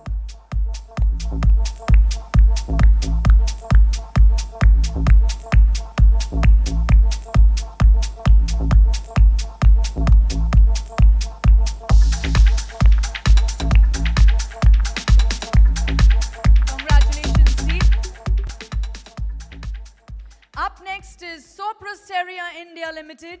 Their career management systems, My Career, has been designed based on the philosophy of capitalizing on employee strengths, encouraging self-discovery to enhance self-awareness in a psychologically safe environment.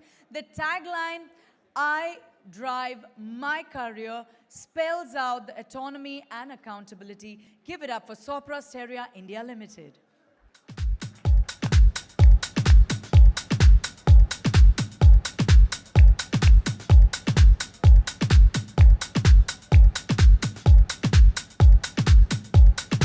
Hearty congratulations.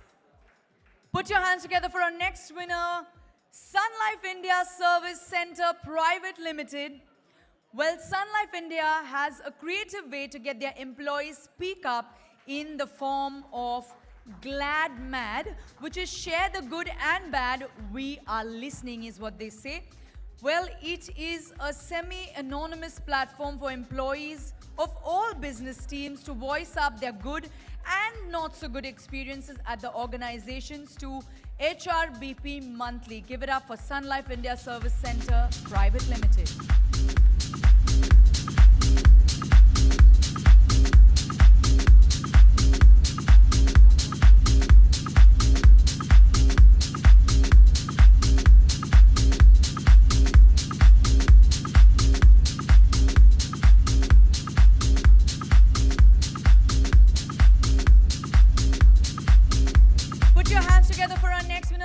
Gentlemen, Tata Communications Limited, Life Event Assistance Program, which is LEAP, has been introduced to help employees balance their personal needs and professional responsibilities. It is a digital platform that offers a targeted approach. Give it up for Tata Communications Limited.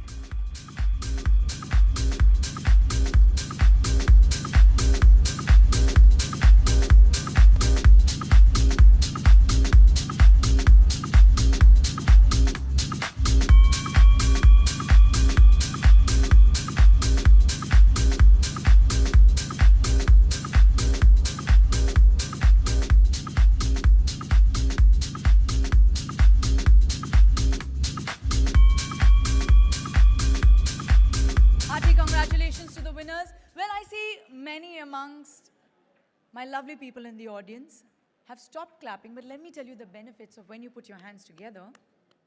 It rejuvenates every cell on your body. So most people here, if you see they have a glow on their face, they have been clapping for everybody walking on stage. You want the glow? Put your hands together. Everybody all right? We move on to the next winner tonight, which is TIAA Global Business Services India Private Limited. TIAA Global organizes HR Fairs, which is an in-office day-long interactive gamified event planned at their office. The purpose is to engage with all the associates in a fun and learning format and educate them on all HR offerings.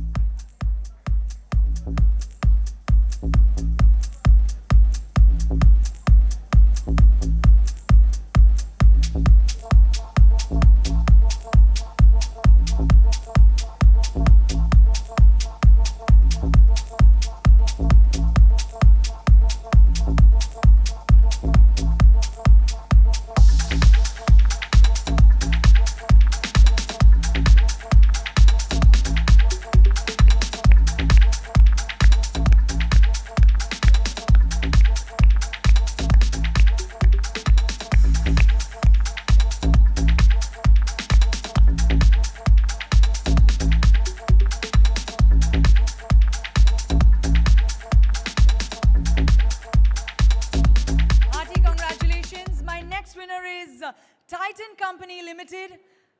Outstanding Titanian Dream Team is the topmost recognition given to an individual Titanian or a team to acknowledge their efforts at the company level on an annual basis. The award is meant to encourage employees to ideate on goals that are over and above the KRAs, thereby promoting innovation and creativity. Give it up for Titan Company Limited.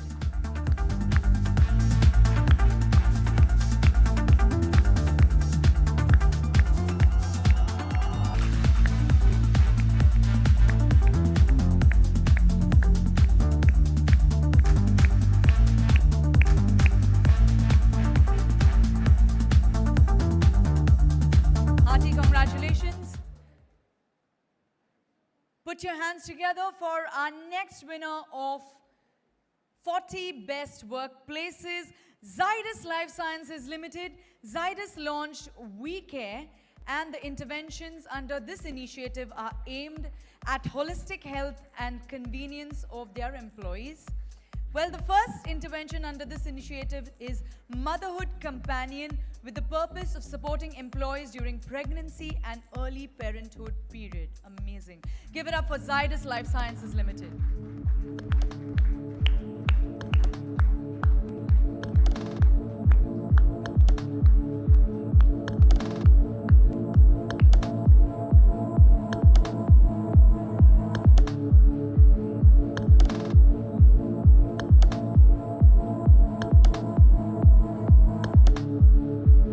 Congratulations to all our winners.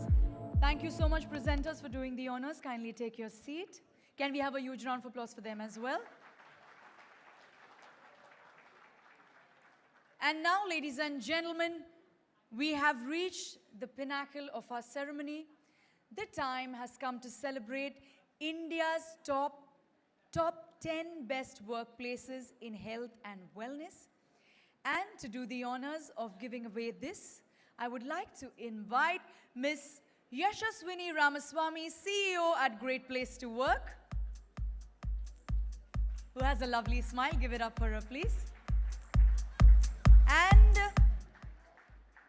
I'm going to disturb you this time, Mr. Anuj Tyagi. Pakka, 101%.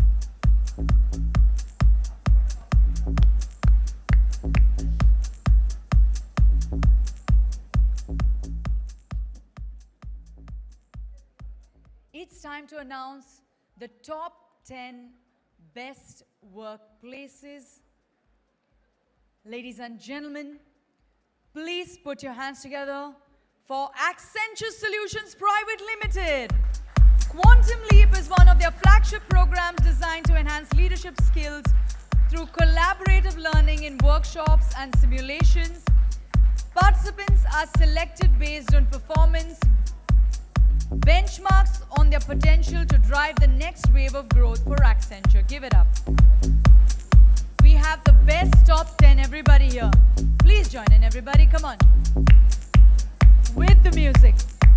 Let's go. Everybody, come on.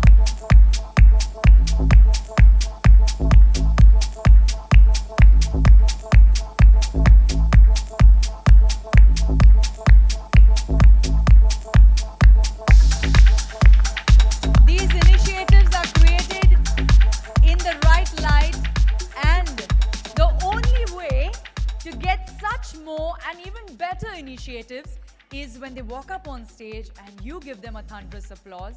It is nothing but encouraging. Once again, a huge round of applause for all the winners. Our next winner is Capgemini Technology Services India Limited.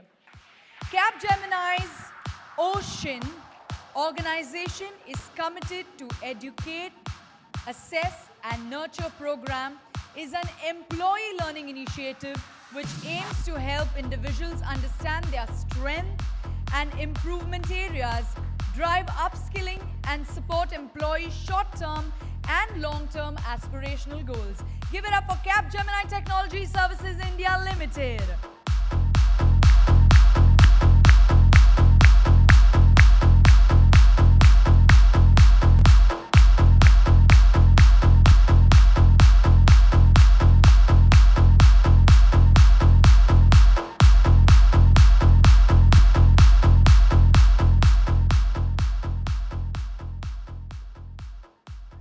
Well, I'm going to go a little slow on these because these are the top 10.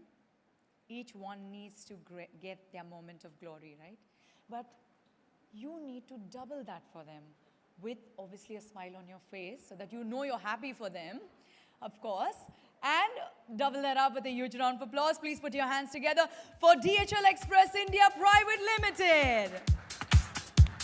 DHL Culture Club is a platform that encourages employees across the company from various locations, departments and seniority to come together, participate and celebrate various activities during the year. This forum promotes harmony and togetherness across the vast cross-section of employees. Give it up for DHL Express India Private Limited.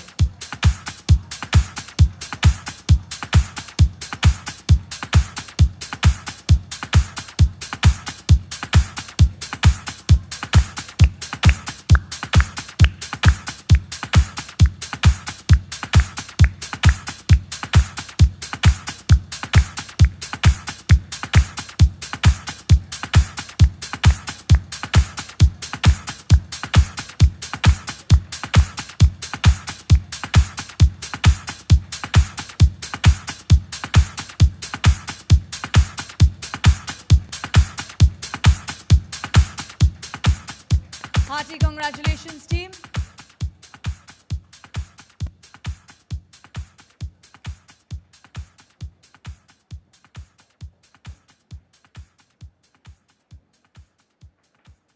Our next winner amongst India's best top 10 workplaces as far as wellness is concerned, give it up for Flipkart Group, Flipkart Internet Private Limited, Clear Trip, Flipkart Health Plus. Flipkart Group has a part work, part pay policy which aims to drive care and empathy and build trust, autonomy and flexibility. The policy gives employees an options to choose from a range of 50% and 80% hours of work along with commensurate payment. Give it up for Flipkart.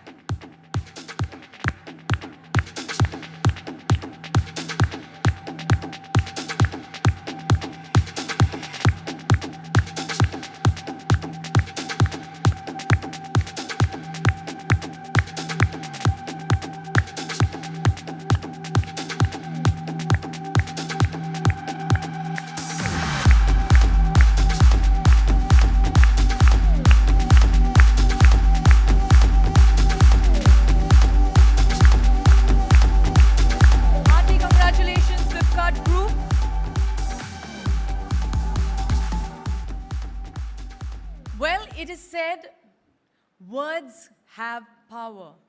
And our next winner literally believes in it. Give it up for Happiest Minds Technologies Limited. They launched a Hapometer, an online tool designed to capture members' response. Through the platform, members can share their queries, concerns, and problems. The desired team will immediately connect with the team members to address and offer support. Come on, let's have some happy faces for Happiest Minds Technologies Limited, everybody.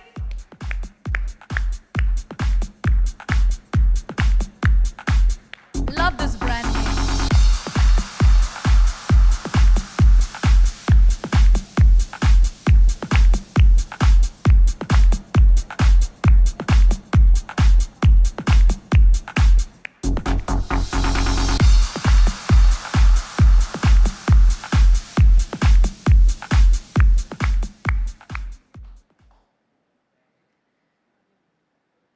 Our next winner, ladies and gentlemen, is Hilton. Through their initiative, Thrive at Hilton, they ensure everyone can bring their full sleeves to work and maximize their human potential.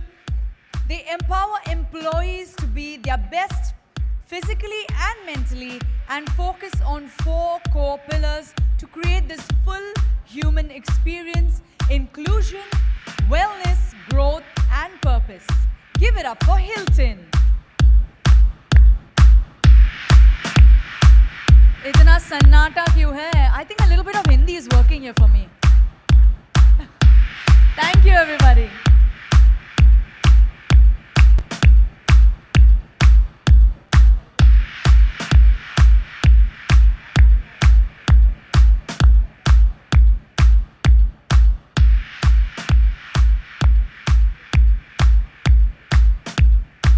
Hearty congratulations to Hilton.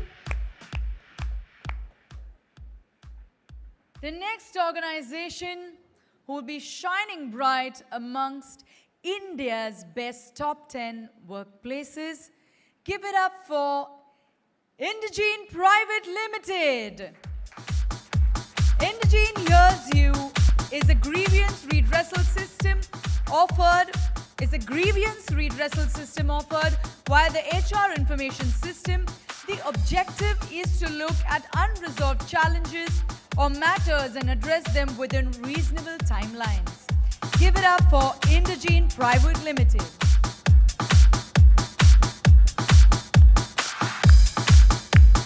I think the DJ is doing quite a fine job. My lovely audience, come on, few more awards to go, I promise you. Thank you, everyone.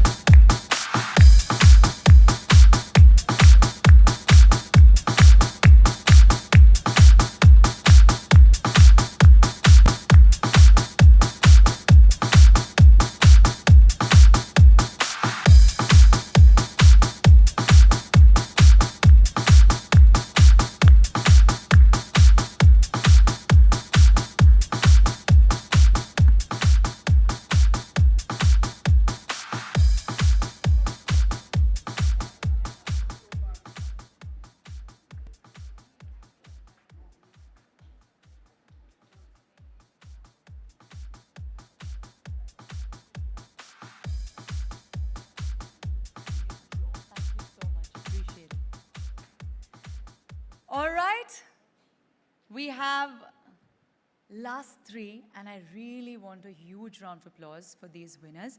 Everybody, please give it up for PGP Glass Private Limited. Well, they maintain a pool of behavior-based safety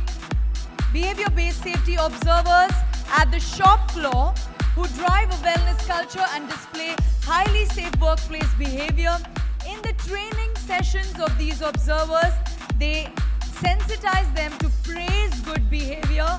Yes, please, good behavior, good work needs to be applauded, and to encourage people to continue to use safe practices. Give it up for PGP Glass Private Limited.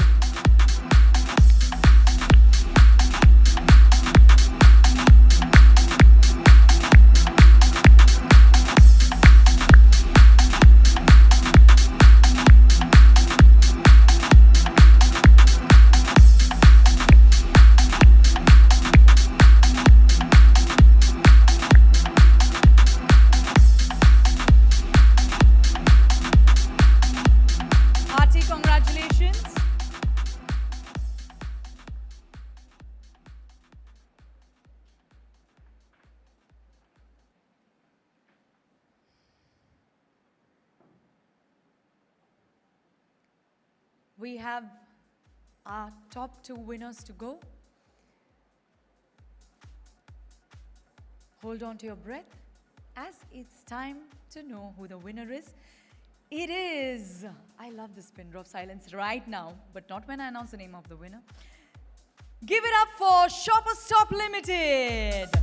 Shopper Stop runs the Helping Hearts initiative in the 3rd and 4th quarters.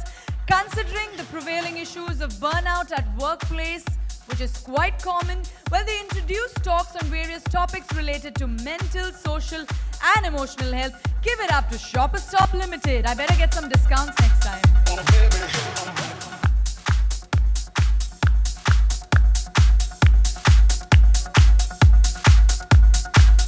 Look, everyone put your hands together. There are chances of discounts.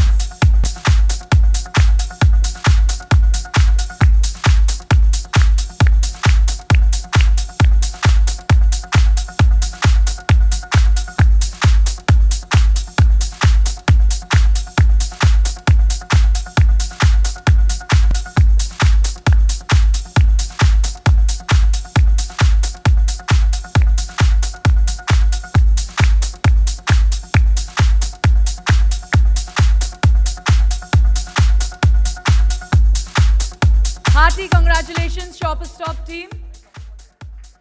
And everybody, can we join in, please? Shopper Stop team, I hope you remember this face. My name is Madonna. I'm just kidding. Hearty congratulations once again.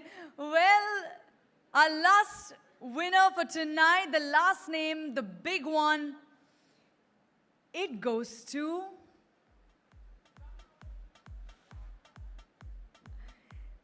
Uno Minder Group. Uno Minder Energizer is an annual wellness program covering all aspects of well-being.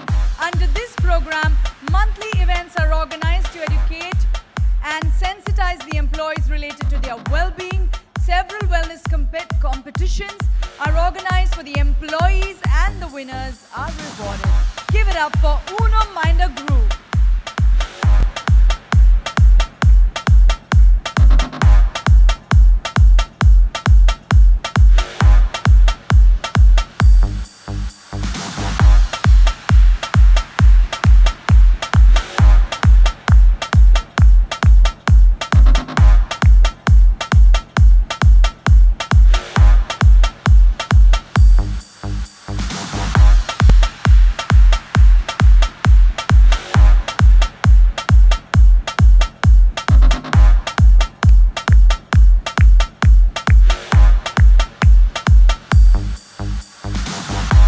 Congratulations to the top 10 winners. You have led by example when it comes to making health and well-being an important, no, I would like you to stay back. I forgot to mention that, thank you. Important objective as many other business objectives. And we have something very interesting on screen. We have the Wall of Fame for our top 10 winners. And we'll also now unveil the research report and all the winners' Wall of Fame. For that, I would like to invite Ritesh and Prasanjit to kindly come on stage. Please put your hands together, giving them a warm welcome, please, everybody.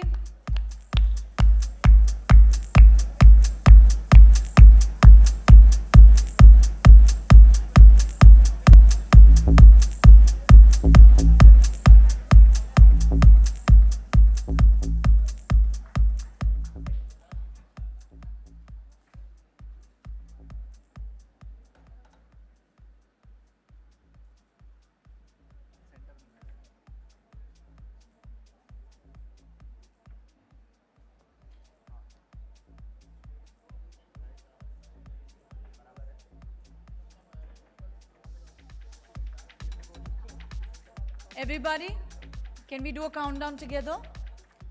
All right? 5, with me? 5, 4, 3, 2, 1, here we go.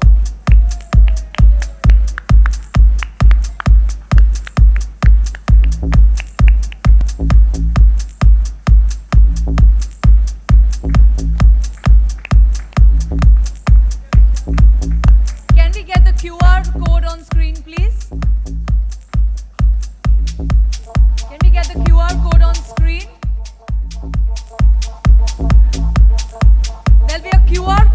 come on screen. Please scan the code to download your report copy.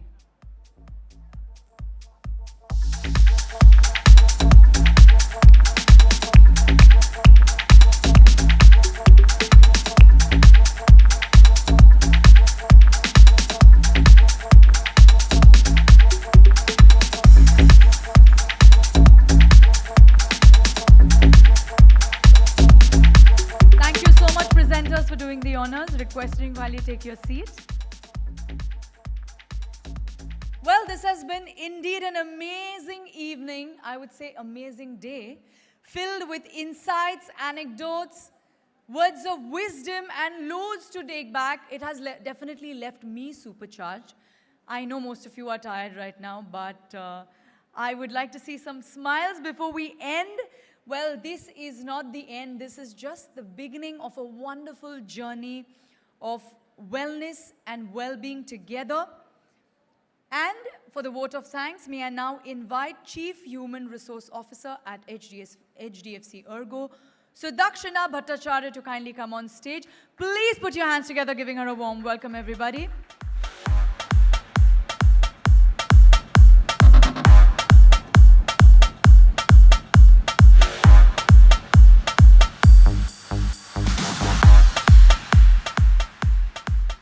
Good evening, everyone. I'm going to keep it super short because I know it's been a long day for all of you.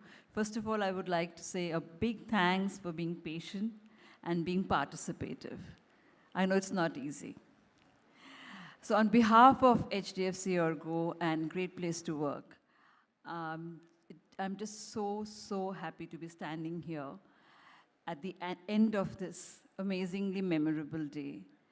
You must have heard it earlier, during our conversations. This is an idea that was born out of some people's heart at HDFC Ergo, and then we found the most appropriate partner at Great Place to Work. And together, this day was dreamt a year ago, and here we are, which is a reality. And it's etched, I think it's going to be etched in some of our minds and hearts forever, that it came to this point. It'll be incomplete if I do not mention Preeti from Great Place to Work for having carried this on her shoulders, in her heart, for the last 1 year, and making it possible. We went through several iterations. Preeti, kudos to you for really being the hero of this for the entire year.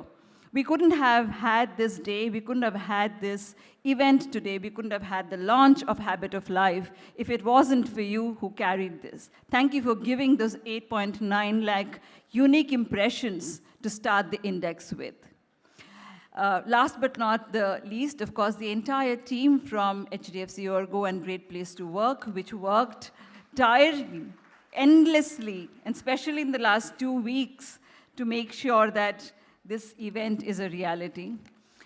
The only thing that I can perhaps now contain myself and say is that the dream of taking Habit of Life, the Corporate Wellness Index, and the Individual Wellbeing Index to 19,201 PIN codes across the country. I think that's the next dream that we all are dreaming.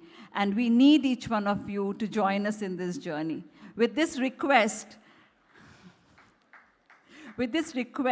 that each one of you will go back and talk about this to 5 people whom you know.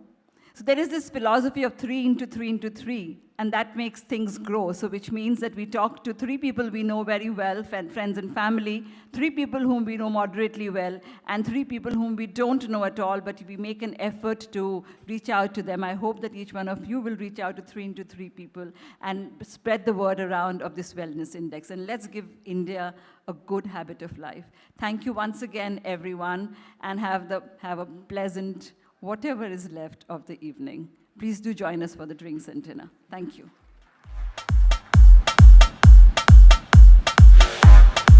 Thank you so much, Sudakshana. With this, we come to the closure of this amazing day on wellness. But that's not all. We've got a musical extravaganza which you will experience shortly. We've got a musical architect for films of Gangs of Vasepur, Raz 2, Hichki, and also Gully Boy. He has been playing jazz and blue lives on notable stages like Coke Studio, MTV Unplugged, and we have got you the best since you are really good. We've got you the best and nothing but the best. Ladies and gentlemen, soon we have a brilliantly talented artist who will be walking on stage. He is none other than Nigel Rajaratnam, who will be your entertainment for the evening. But for me, this is Madonna saying thank you so much for being a wonderful audience. I have loads to take back. I hope you all had a great time. Thank you, everybody. And for those of you who enjoyed me on stage, if you have any events, hello there. And I always believe a smile is the only curve in life that sets everything straight. So always keep smiling and have a fantastic night. Take care.